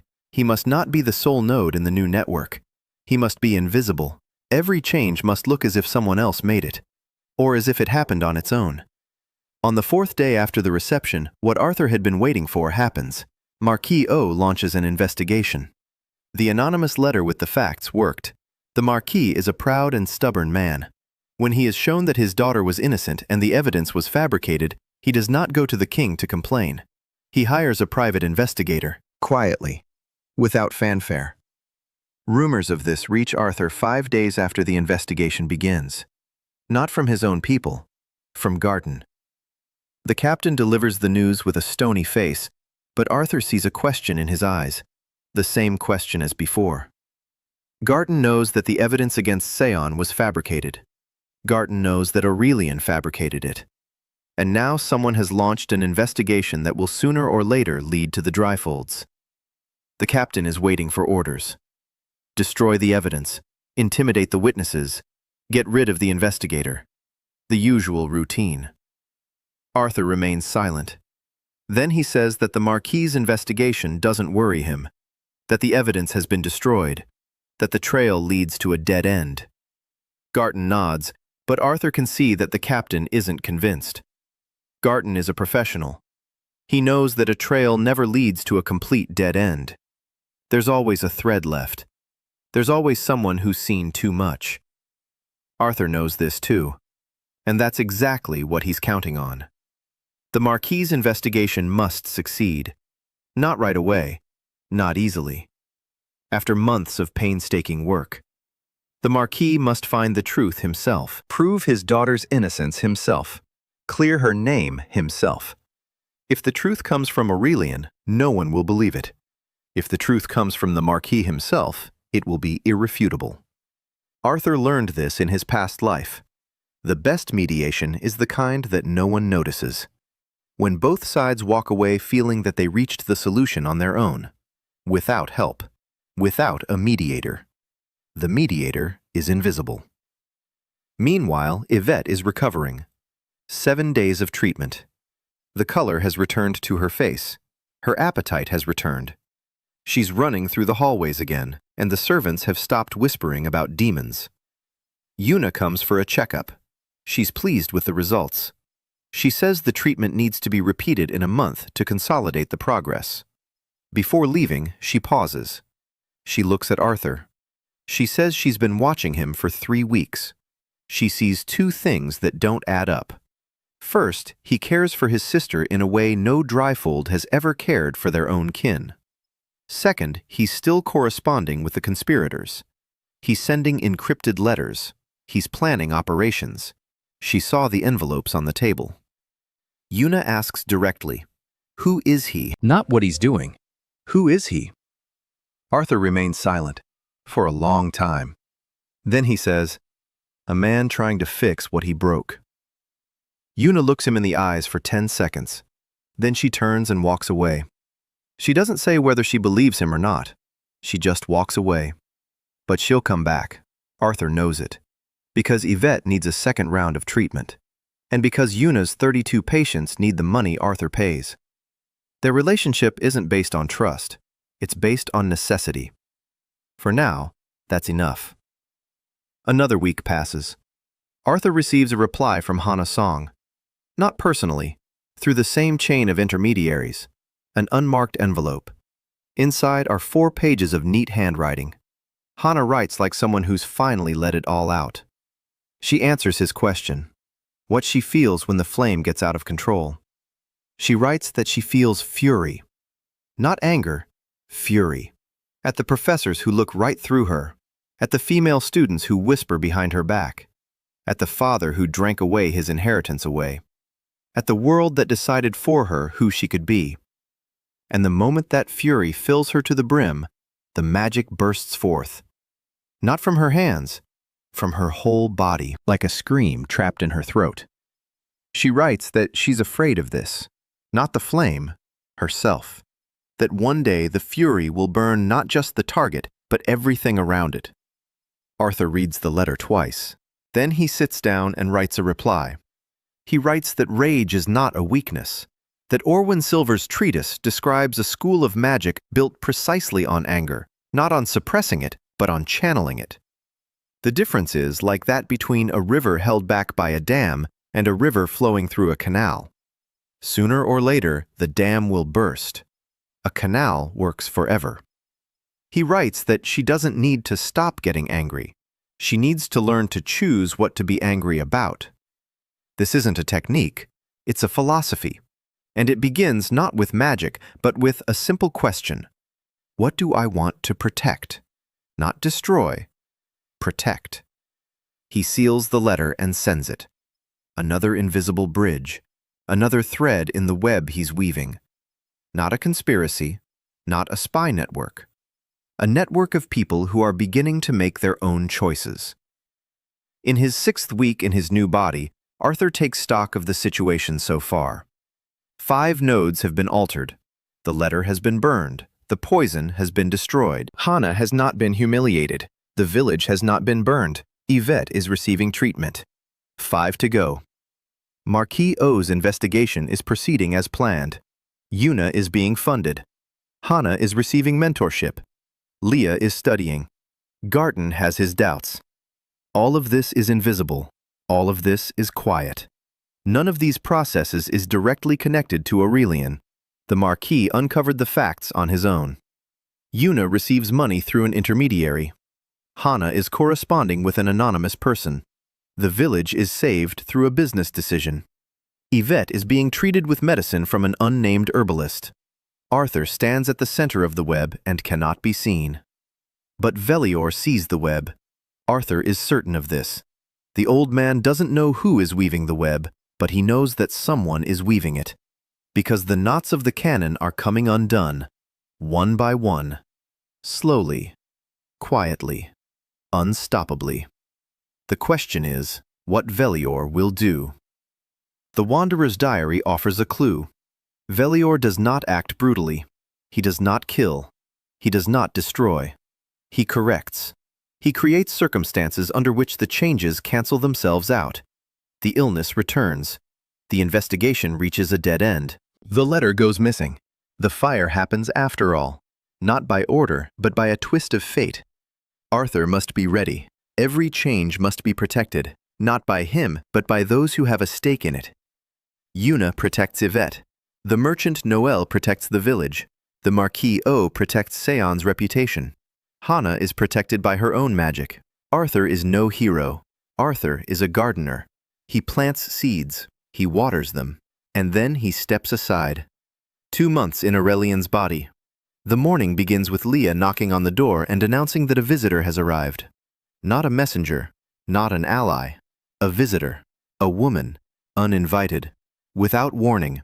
She gave her name and the butler turned pale. Lady Se-yeon O. Arthur freezes with a razor in his hand. The blade touches his cheek and he pulls it away before he can cut himself. Se-yeon O, the Marquis's daughter. The woman whose life the former Aurelian ruined with a false accusation of theft. The woman whose father is now leading the investigation. A woman who, according to the canon, is Prince Cassian's first love and one of those who, in the finale, will lead Aurelian to the scaffold. She has come to his home, unarmed. Or perhaps armed. With Se-yeon, you never know. Arthur gets dressed quickly. He goes down to the reception room. Se-yeon is standing by the window. She is not sitting. She's standing. Her back is straight as a blade. Her dark hair is pulled back into an austere bun. Her dress is simple, no jewelry. She didn't dress for a visit to the Duke. She dressed for war. Arthur enters. Se-yeon turns around. Their eyes meet. Arthur sees everything in a single second. Anger. Cold, controlled anger that burns not in her eyes, but behind them. Like a fire behind a fireplace grate. Contempt. Not feigned, genuine, deep, nurtured over half a year of humiliation. And something else. Curiosity, a little bit. Hidden behind the anger and contempt, but it's there. Se-yeon speaks first. Her voice is steady.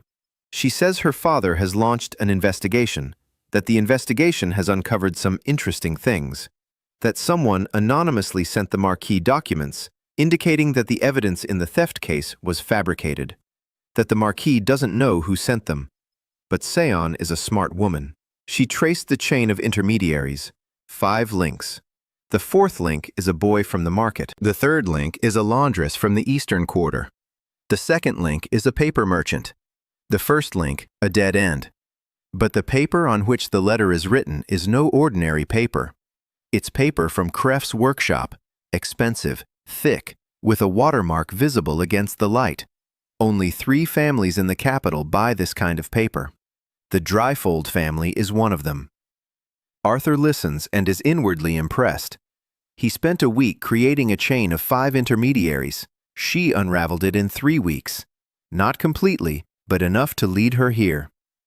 Se-yeon falls silent. She waits. Arthur thinks. He has several options for a response. Deny it. Many people buy Kref's paper. Circumstantial evidence proves nothing. Admit it. Yes, I sent the documents.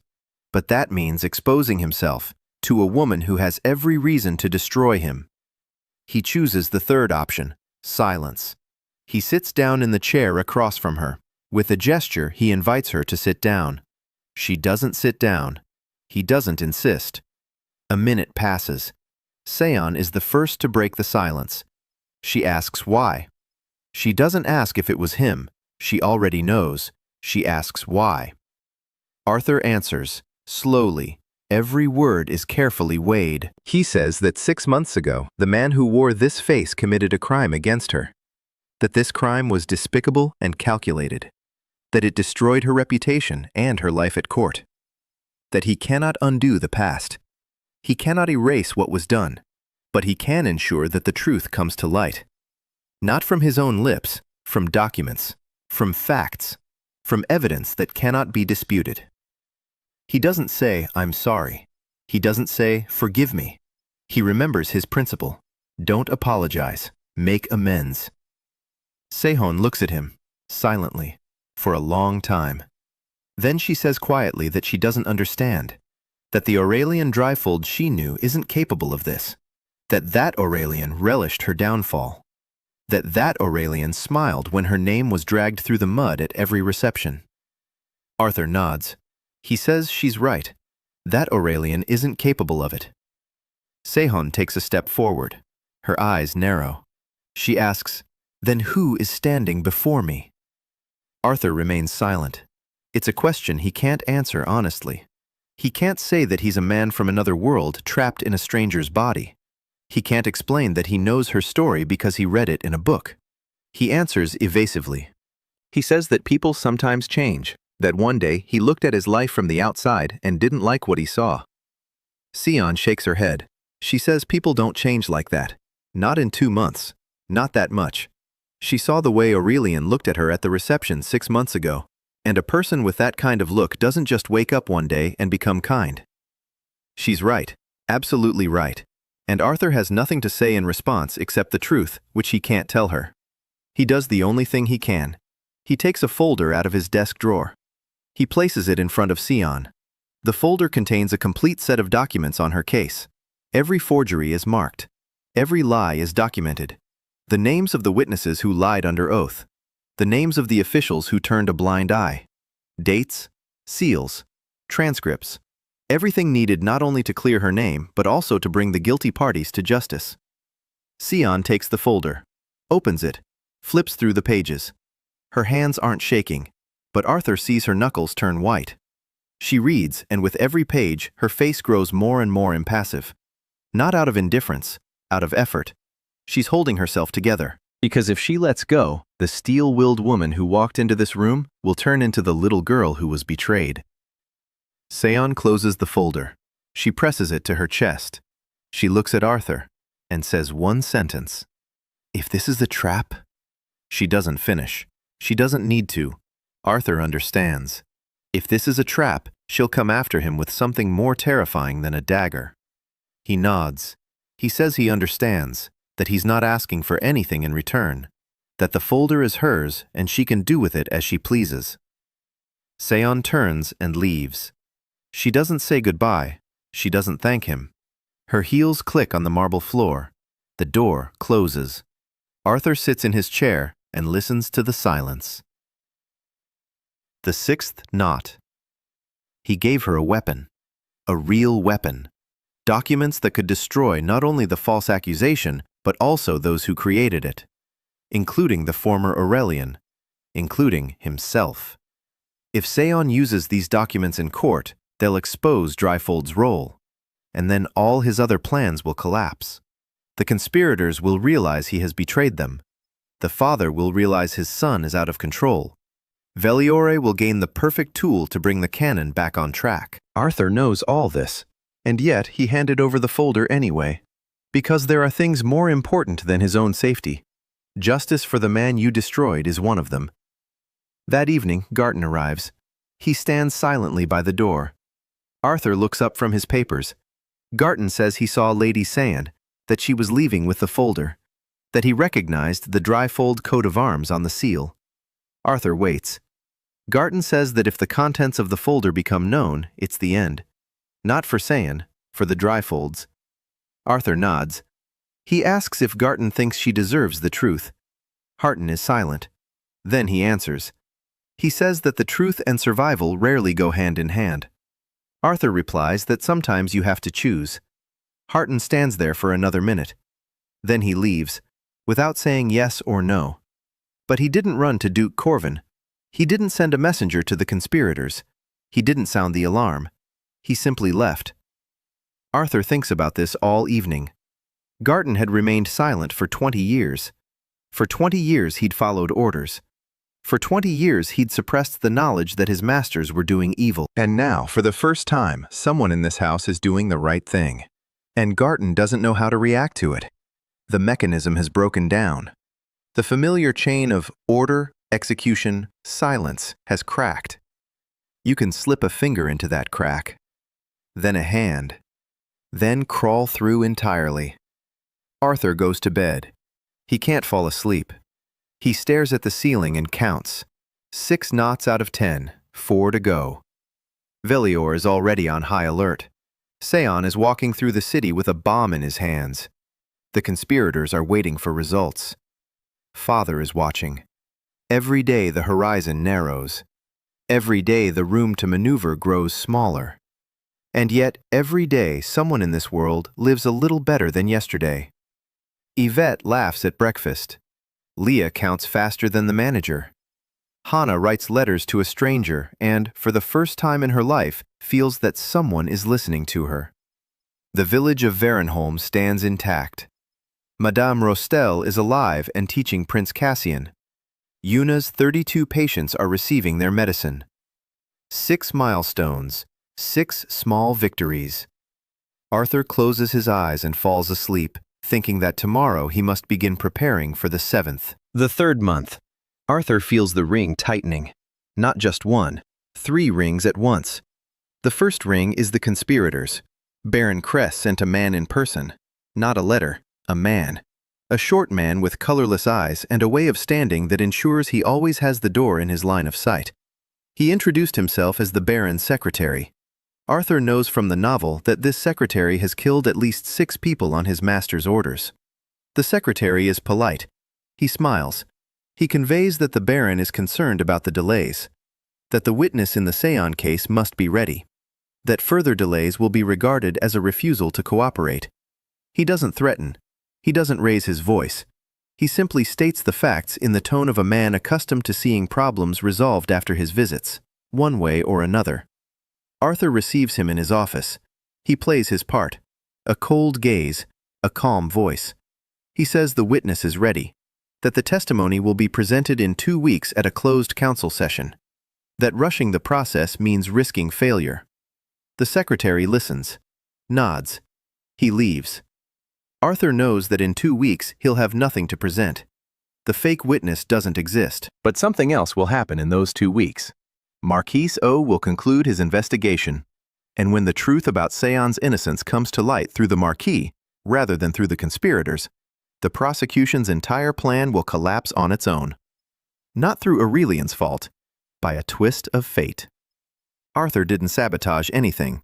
Reality simply proved faster than the conspiracy. That's how it will appear. The second ring is Veliore. The oracle arrived at the mansion on the 3rd day after the secretary's visit. Formally, this is a routine examination of the fate lines of the heir to the Dryfold family, a procedure conducted once every 6 months. Veliore is sitting in the living room wearing a white robe and an eye patch. Tea in a porcelain cup. He's talking to Ivette and the little girl is laughing. Velior is telling her a fairy tale about the stars. Arthur walks in and sees this scene.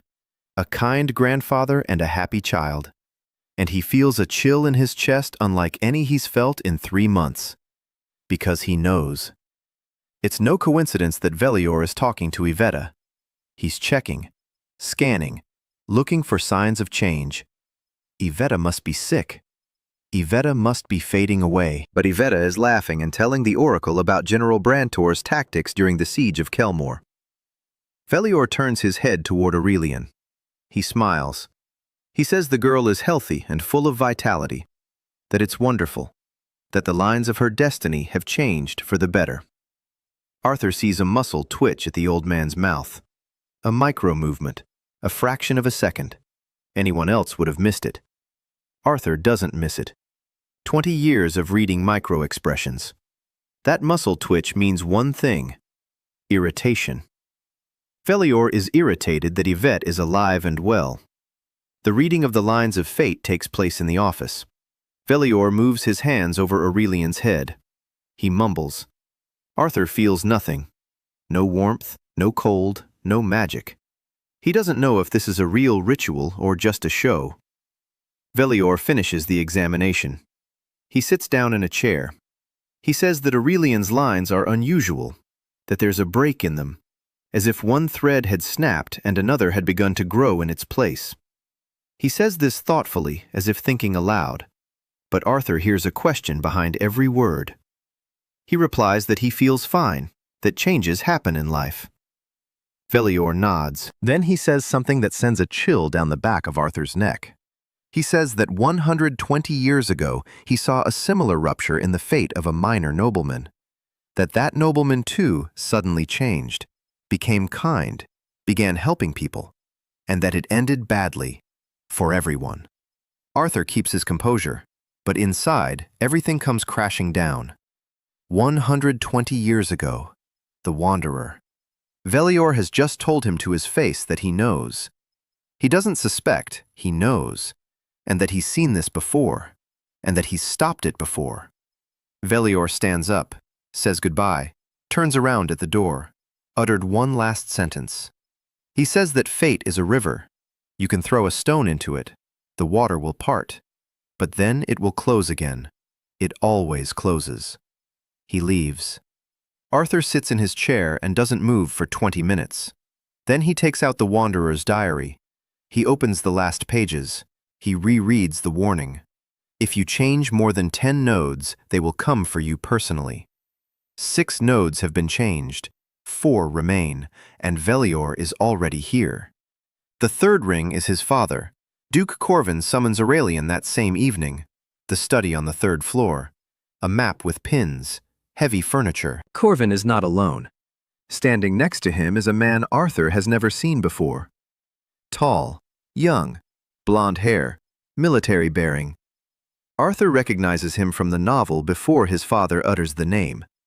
Lieutenant Rain Ash, Prince Cassian's personal envoy. In the novel, Rain is a minor character, the prince's childhood friend, loyal to the point of fanaticism. He dies in the penultimate chapter while covering the retreat. Rain looks at Aurelian with poorly concealed hatred. Corvin explains. Prince Cassian proposes secret negotiations, not peace, not a truce, an exchange of information. Cassian wants to know the locations of the royal patrols in the northern provinces. In return, he offers to leave the Dryfold trade caravans unharmed. Corvin considers the proposal reasonable. He orders Aurelian to conduct the negotiations, in person, with Rain as the mediator. Arthur nods. His face is calm. Inside, a whirlwind rages. This wasn't in the canon. Secret negotiations between the Dryfolds and Cassian didn't take place in the novel. The canon is already breaking down. Events are shifting. New plot lines are emerging where there were none before. Arthur spends the evening preparing for the negotiations. Rain stays at the mansion for the night, in the guest rooms, under Garton's guard. Arthur doesn't sleep. He thinks. Negotiations are his domain, the only domain where he is truly strong. Not swords, not magic, not conspiracies. Conversation. Two people at the table. Words. Pauses. Concessions. Pressure. He's lived by this for 20 years. In the morning, they sit down at the table, Rain and Aurelian. Garton stands outside the door. Rain starts off tough. He lays out his terms, patrol maps in exchange for the caravan's safety. Arthur listens. Then he does what no Dryfold would ever do. He asks Rain what Cassian really wants. Not what he's offering, what he wants.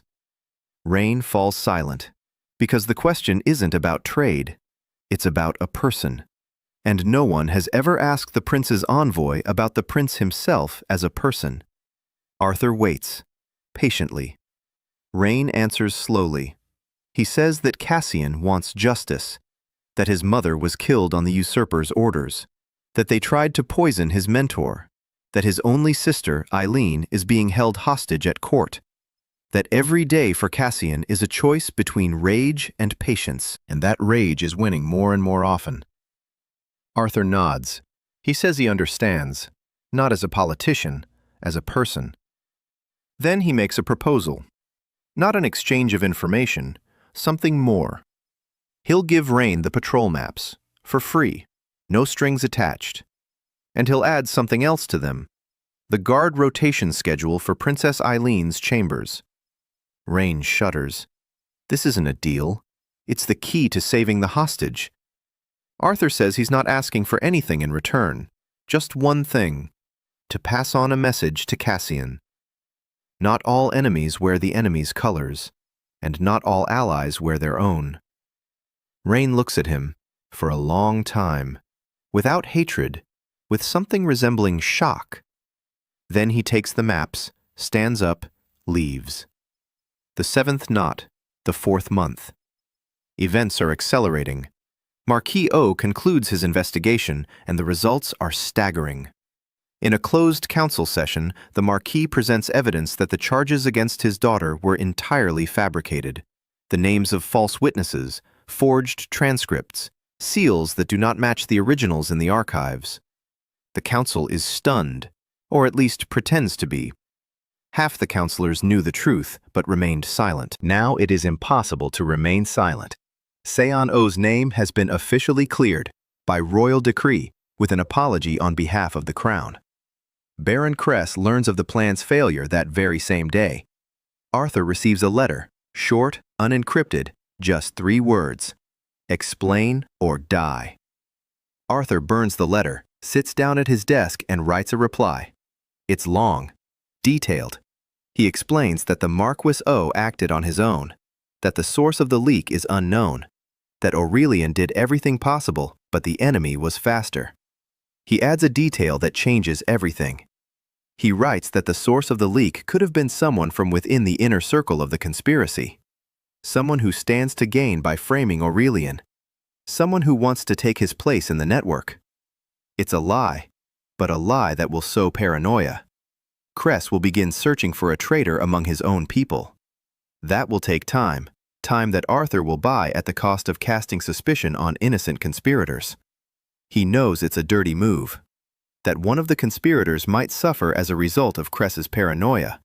But the alternative is worse. If Cress decides that Aurelian is the traitor, the next visitor won't be a secretary with a polite smile, but a man with a noose at 2 in the morning. The letter is sent. Arthur washes his hands. Then he washes them again. The dirt won't wash off. It's in his head. Meanwhile, another story is unfolding. Hana Song replies to the 5th letter. Their correspondence has become regular, once a week. Hana writes that she's started training in a new way. She's not suppressing her rage, she channels it, like a river through a canal. She writes that during her last practice session, she created a fire shield, not an offensive spell, a defensive one, for the first time in her life. The instructor was surprised. The female students were silent. No one laughed. She writes that she doesn't know who her correspondent is, but that his letters are the only thing keeping her at the academy, that without them she would have left after the first semester. She asks for his name. Arthur doesn't answer that question. Instead, he writes about the next stage, about combined magic, about how fire can be woven with air to create a vortex shield, a technique from Orwin's treatise that isn't taught at the academy because it requires a kind of emotional honesty that academic mages aren't familiar with. The eighth knot. Hana is growing as a mage not because Arthur is teaching her, but because, for the first time in her life, someone is treating her as a person worthy of respect. Princess Eileen. The news comes via rain, unofficially through third parties. Cassian used the guard schedule, not to escape, but to deliver a message. A book, a small one, with a letter sewn into the binding. Eileen received it and smiled for the first time in 2 years. So says Rain. Arthur doesn't know Eileen personally, he knows her only from the novel, a 17-year-old girl locked away in the palace like a beautiful bird in a golden cage. According to the canon, she'll die in the third book. She'll be poisoned at a banquet.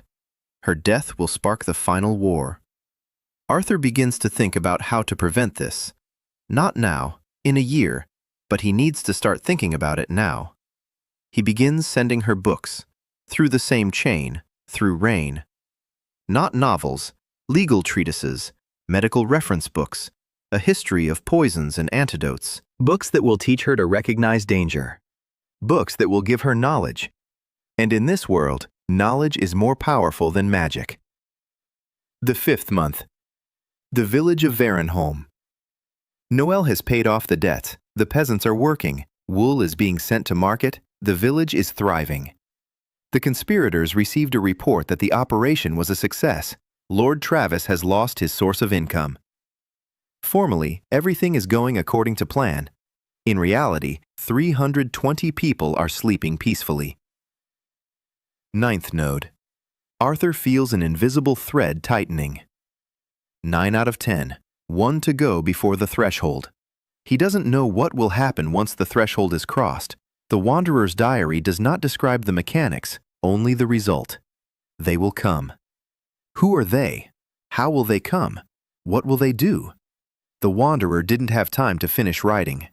Arthur decides not to alter the 10th node intentionally, to leave a gap, to give himself room to maneuver, but life doesn't ask for permission. In the 6th month, news arrives from Emma Lynn. Not for him, for the military council. The captain of the Northern Border Guard demands a review of the desertion case involving her unit. She bases her demand on documents discovered in the military archives, documents that prove the desertion order was forged. Arthur freezes when he hears this news. He had passed these documents onto the archives 2 months ago, through 4 pairs of hands, anonymously. He had expected them to be found in 6 months, not 2. Emma Lynn turned out to be faster than he thought. She didn't wait. She went to the archives herself. She found the documents. She demanded justice, loudly, publicly, pounding her fist on the table. The military council is forced to review the case. Emma's unit will be exonerated. Her soldiers will regain their honor. But the trail leads to the Dryfolds. Not directly, but someone on the military council might ask a question. Who planted the documents in the archives? Who knew where they were kept? Who has an interest in rehabilitating the unit that Aurelian himself framed? The 10th knot, regardless of Arthur's will. Because Emma Lynn doesn't know how to wait. Because justice doesn't know how to be silent. The threshold has been crossed. The night after the 10th knot, Arthur wakes up because the room is cold. It's not just cold, it's freezing. His breath comes out in steam. The candles on the table are burning, but the flame gives off no heat. It's blue. Arthur sits up in bed and sees. Velior is sitting on a chair across from the bed, without a bandage. His eyes are open. They're white, completely, without pupils, no irises. 2 pools of milk in the old man's eye sockets. Velior smiles. He says he's wanted to talk in private for a long time, without masks, without roles. Arthur doesn't move. His hands are under the blanket. His body is paralyzed, not by magic, but by the primal fear that comes when a predator sits 2 steps away and stares you in the eyes. Velior speaks calmly, like a lecturer addressing students. He explains that canon isn't history. Canon is order. The world exists because events unfold in a specific sequence. The hero defeats the villain. The villain is defeated. The victims inspire heroic deeds. Heroic deeds create legends. Legends sustain faith. Faith sustains the world. Break the chain, and the world will weaken. Velior says that the Wanderer didn't understand this 120 years ago. He thought he was saving people. In reality, he was undermining the very foundation. Every peasant he saved is a blank line in the Book of Destinies. Every child who survived is an unlived tragedy that was meant to inspire the hero to a feat of valor. The world demands sacrifices, not because it's cruel, because that's how it's designed. Arthur listens, and inside him, rage slowly begins to boil. Not hot, cold, legalistic. He recognizes this line of reasoning. He's heard it hundreds of times. From corporations that lay off thousands for the sake of a quarterly report. From officials who close hospitals for the sake of budget savings. The system. The system demands it. Order comes first. Sacrifices are necessary. He's heard this at every mediation, every time the powerful explained why the weak must suffer. Velior finishes. He offers a deal. Arthur stops altering the canon. In return, Velior allows him to keep 3 changes, any 3. Ivette can live, Se-yeon can be acquitted, the village can remain standing. But the remaining 7 nodes will be restored. Madame Rostel will be poisoned, Hana will be broken, Emma will lose her squad again, Eileen will die as scheduled. 3 lives for 7. Arthur remains silent. Then he asks what will happen if he refuses. Velior smiles even wider. He says that then the canon will restore itself. Brutally. Painfully. All 10 knots will be tied back, and Aurelian will be executed on the scaffold, just as it was written. Only now, those he tried to save will ascend the scaffold with him, because they are bound to him, and the canon will show no mercy to those who are bound. Velior stands up. He says he's giving him a week to think it over. Then he leaves. Not through the door, he simply vanishes. The candles flare up with a normal yellow flame. The cold recedes. Arthur sits in bed and breathes. For 10 minutes, he simply breathes. Then he stands up. He lights all the candles in his study. He sits down at the desk. He opens the Wanderer's diary to the last page. He rereads it. The gods of the canon are not omnipotent. Their power lies in the fact that people believe in predestination. If even 1 knot is untied, not by a single hero, but by a whole network of people who consciously choose otherwise, the canon falls apart. Arthur rereads it 3 times. Then he takes a blank sheet of paper. He begins to write a plan. Velior gave him a week. In 1 week, he must accomplish what he's been preparing for 3 months. He isn't the only one who must hold back the changes. Those he saved must choose a new destiny for themselves, consciously, knowing what they're getting into.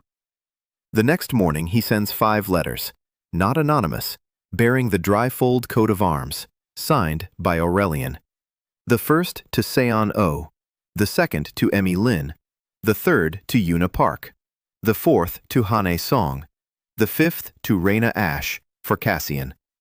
Each letter contains the same message, an invitation to a meeting, in 3 days, at the Dryfold mansion. He doesn't explain why. He doesn't try to persuade them. He doesn't ask. He simply invites them. 3 days of waiting, the longest 3 days of his life. On the second day, Leah brings the replies. All 5 have confirmed. All 5 will come. Arthur closes his eyes, opens them, begins to prepare the hall. The day of the meeting. Arthur wakes up before dawn. He hadn't really slept. His head is clear from lack of sleep. His body throbs with fatigue and adrenaline. He dresses simply. No ducal doublet, no coat of arms. A white shirt, dark pants. He looks like a servant in his own home. This is intentional. The room is on the 1st floor. A large round table, 6 chairs, none at the head. Everyone is equal. The mediator never sits at the head. The mediator sits in the middle. Yuna arrives first. Early. An hour early. She enters through the back door out of habit. She sees the table. She sees the chairs. She sits down. Silently. Her face is inscrutable. Emma Lin is the second to arrive. Arthur sees her in person for the first time.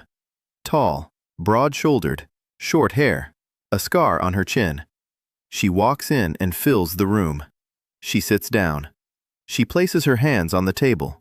Her hands are large and calloused. The hands of someone who knows how to kill and how to heal the wounds afterward. Hana is the third to arrive. She's small. She looks fragile. Her eyes are huge and frightened. She doesn't know what she's doing in Duke Dryfold's house. She received a letter from a man she fears and hates. But at the bottom of the letter was a phrase. What do you want to protect? That very phrase from the anonymous letters. And Hana came. Because the anonymous correspondent was the only person in her life who treated her as an equal. And now she knows who he is. Fourth to arrive is Se-yeon. He enters through the front door. His back is straight, his eyes are icy. He sits down. She crosses her arms over her chest. The fifth to arrive is Rain. Alone, without Cassian. But with authority. Arthur can tell by the look on his face. Cassian sent a trusted confidant, not a soldier. Everyone is in their places. Arthur sits down last. He looks at each person in turn.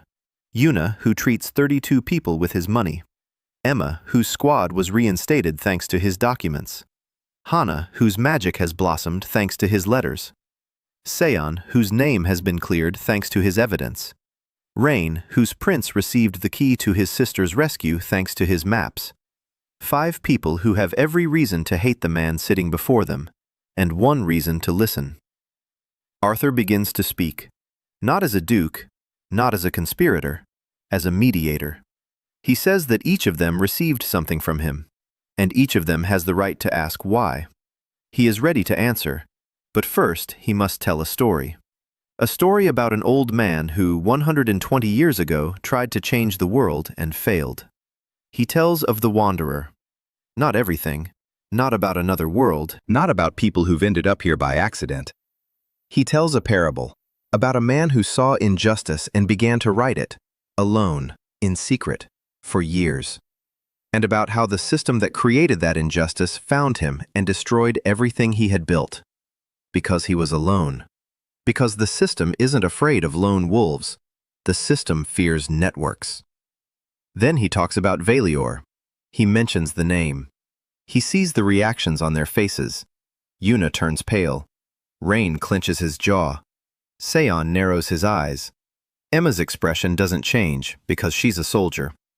Hana presses her hands to her chest. Arthur says that Valior isn't a prophet, that he's a manipulator, that his prophecies aren't predictions but decrees, that he decides who will live and who will die and calls it fate, and that right now, Valior has given Arthur a week to choose. 3 lives out of 10. The rest will return to the canon. Silence. A long one. Emma is the first to break it. She asks which 3. Arthur replies, any 3, but out of 10. He lists them. Ivette, Se-yeon, the village, Madame Rostel, Hana, Emma, Eileen, Yuna's patients, and Emma's squad. The connection to Cassian. 10 nodes. 3 can be saved. 7 will be destroyed. Hana quietly asks, what if we choose 0? What if we don't accept the deal? Arthur replies, a complete rollback. All 10. And Aurelian's execution is the cherry on top. Silence again. Se-yeon speaks in an even voice. Explain understands why they're here. Why is he telling them this instead of deciding for himself? Arthur replies, because the wanderer decided for himself and lost. Because one person can't hold on to 10 changes. But 10 people can, if they choose consciously. If they know what they're getting into. If they aren't victims of someone else's kindness, but people who've decided for themselves to live differently. He says that the wanderer left a clue. The canon isn't broken when the hero performs a feat. The canon is broken when enough people refuse to play by its rules. When the victim refuses to be a victim. When the villain refuses to be a villain. When enough threads are cut at the same time. Not by one hand, by many. He falls silent. He waits. This is mediation, the most important one of his life, not between two corporations, between people and their fate. Emma speaks first. She says her soldiers have already made their choice. When they were rehabilitated, they could have retired. Every one of them, with honor. Instead, every one of them returned to duty because they wanted to, not because they were ordered to.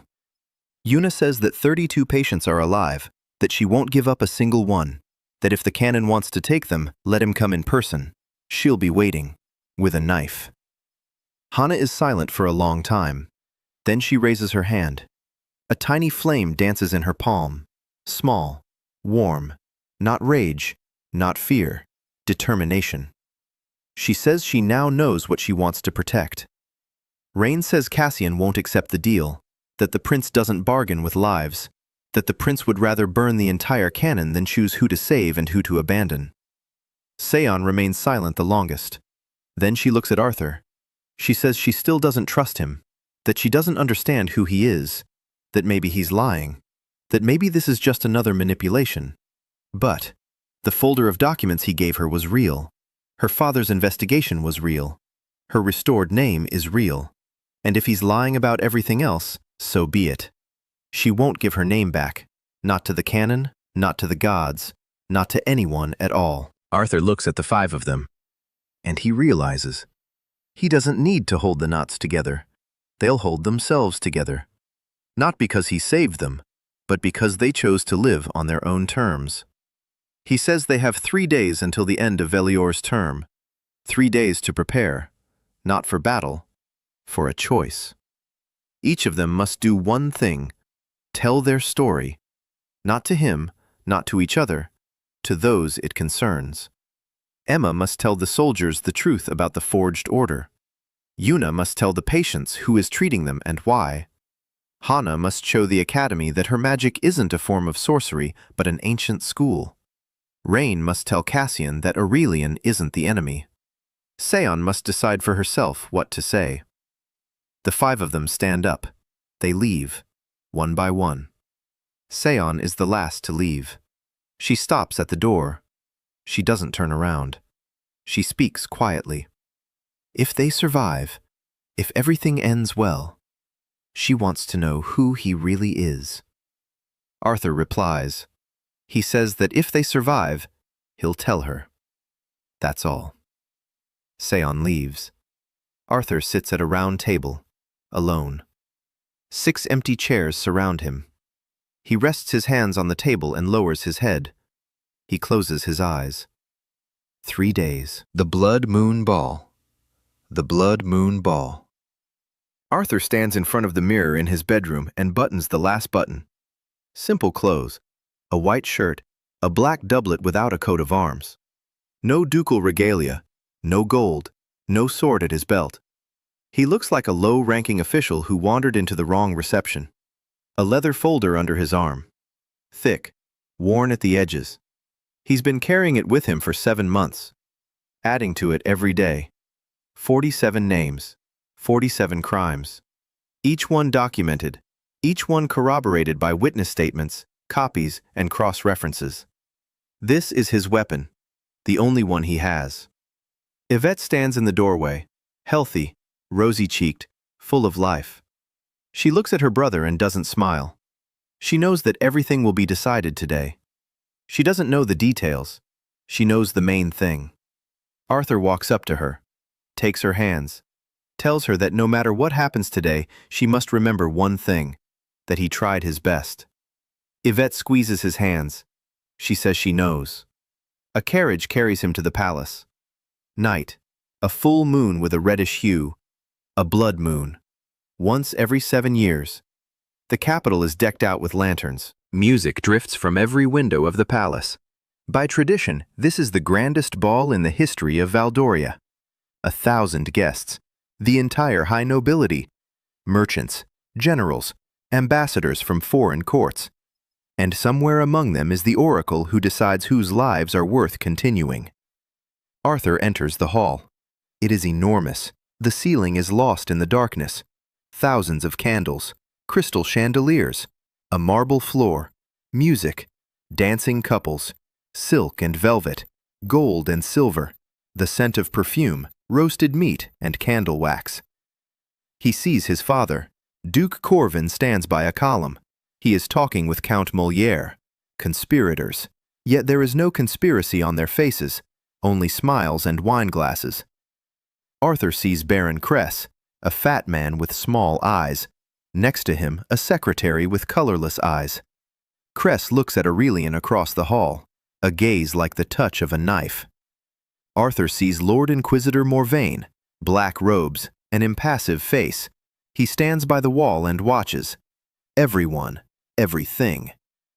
Arthur sees the king, Raymond IV, on the throne at the end of the hall. Not young, tired. The crown is heavy. Power is heavier still. And Arthur sees Velior. The blind oracle sits to the right of the throne. A white robe, a blindfold over his eyes, a smile, a kind, warm, fatherly smile. 7 days have passed. The deadline has expired. Arthur did not accept the deal. He did not respond. He simply did not respond. And here he is, in the hall that, according to canon, is to be the site of his arrest and sentencing. Evening is falling. Arthur moves through the hall. He talks. He nods. He holds a goblet from which he does not drink. He waits. He does not know the exact moment. According to Aurelian's canon, he is summoned to the throne after midnight. The herald reads the charges. Guards take him by the arms. The crowd gasps. Curtain. But the canon has been broken, and Arthur isn't waiting to be summoned. He walks to the throne himself. The hall doesn't notice him at first. Then they do. Whispers spread like ripples across water. Duke Dryfold walks toward the king, uninvited, unannounced, with a folder under his arm. In plain clothes, without a coat of arms. The guards take a step forward. The king raises his hand. The guards stop. Velior turns his head. The smile on his face doesn't waver. But Arthur sees his hands tense on the armrests. Arthur stops before the throne. He bows, not deeply, just enough to satisfy protocol. Then he straightens up and places the folder on the step in front of the king. His voice is steady. He says that this folder contains all the crimes committed in the name of the Dryfold family over the past 5 years. Every single one. Including those of which the crown is unaware. Including those he committed personally. He says he is not asking for forgiveness. Forgiveness is a gift that only the victim can grant. He asks for a trial. A real one. According to the law. Not politics, not canon. According to the law. The hall falls silent. 1,000 people, not a single sound. Then Corvin takes a step forward. His face is pale. His eyes are wild. He grabs Aurelian by the shoulder. He hisses that he's gone mad, that he's destroying the house. Arthur removes his father's hand from his shoulder, calmly, gently. He says that the family was destroyed by crimes, not by admitting to them. Cress signals to the secretary. Arthur sees it out of the corner of his eye. The secretary begins to make her way through the crowd, a knife in her sleeve. Arthur knows this for certain. And at that moment, a voice rings out, a woman's, strong. Se-yeon steps out of the crowd, a folder in her hands. She places it next to Arthur's folder. She says that here are documents confirming every crime on the Duke's list, and next to them, documents confirming every act by which he atoned for those crimes. People's names, dates, places, facts. The hall begins to buzz. But this is only the beginning. Emma Lynn steps out of the crowd, military uniform, back straight. Behind her are 10 soldiers, her squad, rehabilitated, alive. Emma sets down her documents. She says that the order for desertion was forged, that her people were betrayed, and that the man who did it himself submitted the truth to the archives. Behind Emma, Secretary Cress comes to a halt. 10 armed soldiers stand between him and his target. He steps back. Yuna walks out quietly, without a folder, but with people. 32 people, Old people, women, children, poorly dressed, frightened. They shouldn't be at the ball. They have no right to be at the ball. But they're here. Yuna says that each of them is alive because one person paid for their treatment out of their own pocket, anonymously, quietly, without a single demand in return. Hana stands among the academy students. She's not alone. 10 of her classmates are with her, the very ones who used to laugh. Now they aren't laughing. Hana raises her hand. There's fire in her palm. Not rage, light. Warm, golden light. She says that her anonymous benefactor taught her that magic is not a weapon. Magic is a choice. From the back of the hall, Rain Ash steps forward. Beside him stands a hooded figure. Rain bows to the king. He says he has a message from someone the crown considers an enemy. The hood falls back. Cassian, the Dark Prince, in the very heart of his enemy's palace. The hall holds its breath. The guards reach for their swords. Cassian raises his hand. He speaks a single sentence. He says he has not come to fight. He has come to bear witness that the man he hated more than anyone in the world gave him the key to his sister's salvation, without conditions, without a price, simply because it was the right thing to do. And if Cassian ever becomes king, he will remember that justice begins with those who have condemned themselves. Standing next to Cassian stands Eileen, alive, free. She's holding a book in her hands, a legal treatise that Arthur sent her. The book that taught her not to drink from the cup offered to her at the banquet 3 days ago. The book that saved her life. The hall is full, not with ball guests, but with people. Peasants from Varenholm, those from the orphanage, Emma's soldiers, Yuna's patients, Hana's students. People Arthur had never seen, but who had come because someone he had saved had told them about him. A chain, a network. Not just one hero, 100 voices, 200, 300. Velior stands up. For the first time all evening, his smile fades. His face becomes the way Arthur saw it that night in the bedroom. Real, evil. The white eyes beneath the bandage burn with a cold light that only Arthur can see. Velior takes a step forward. He opens his mouth, and nothing happens. He tries to speak. He tries to utter the prophecy, to restore the canon. But the words won't come together, because there are 300 people standing in the hall who know the truth, who chose to be here of their own free will, who refused to play the roles of victims and extras.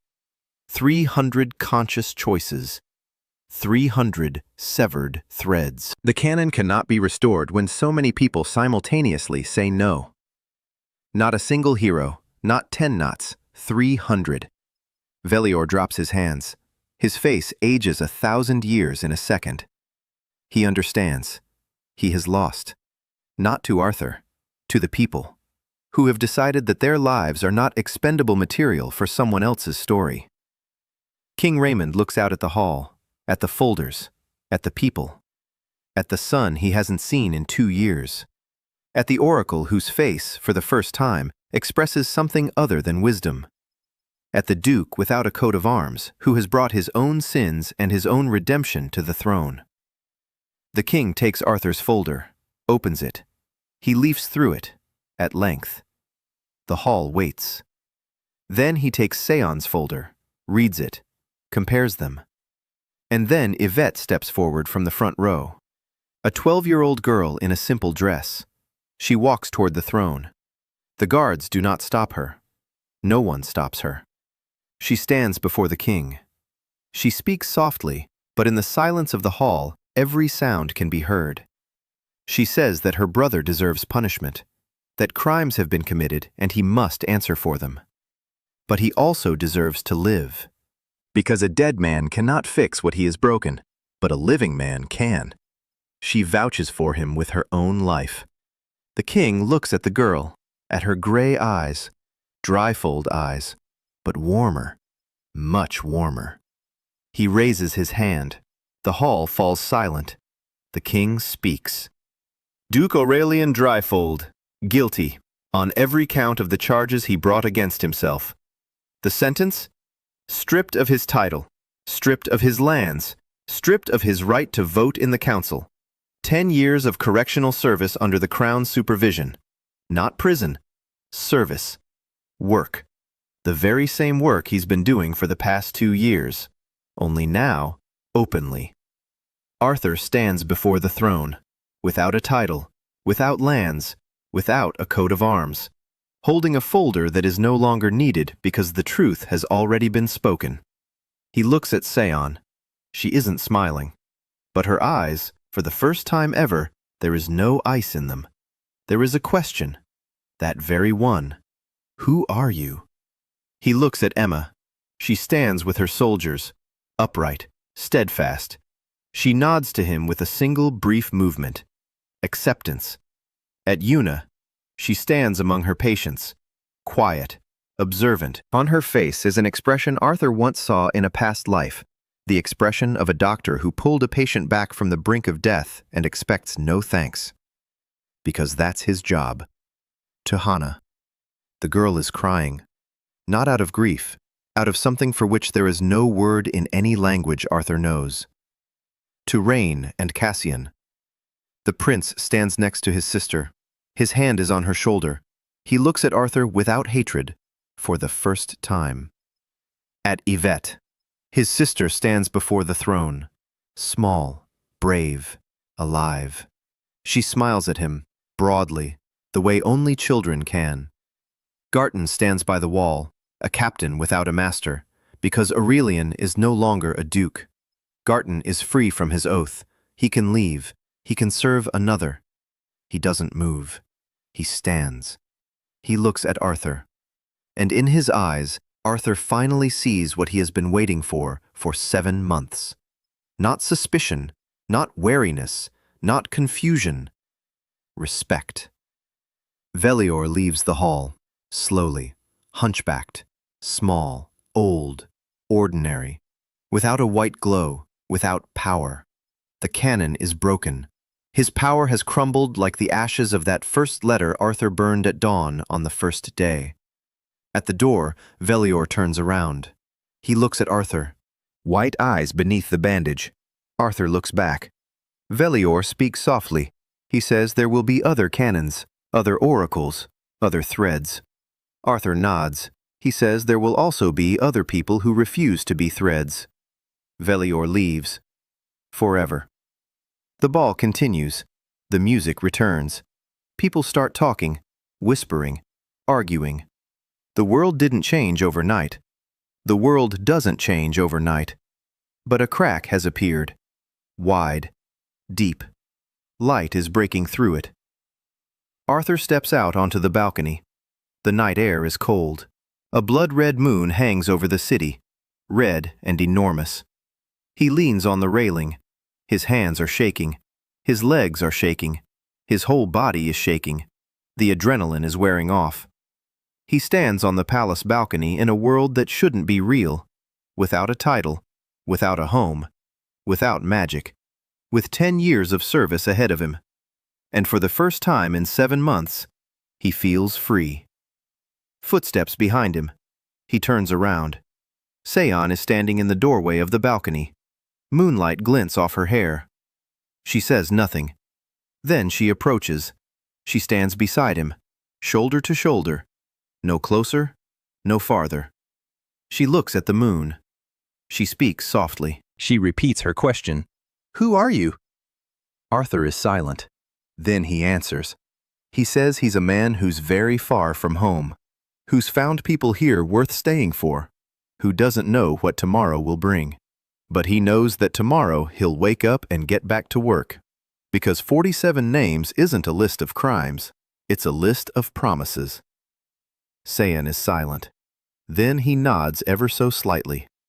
They stand on the balcony and look out at the city. Thousands of lights are glowing below. Somewhere among those lights, a village that didn't burn down is sleeping. A herbalist is working, healing those who were abandoned. A girl is studying. She will become a great mage. Soldiers who have regained their honor are sleeping. A princess who didn't become a victim is reading. And in the mansion that no longer belongs to Aurelian, a 12-year-old girl who was supposed to die is sleeping. But she didn't die. Because there is one person who doesn't know how to fight or cast spells, but knows how to do something else. To listen, to speak, and to never give up.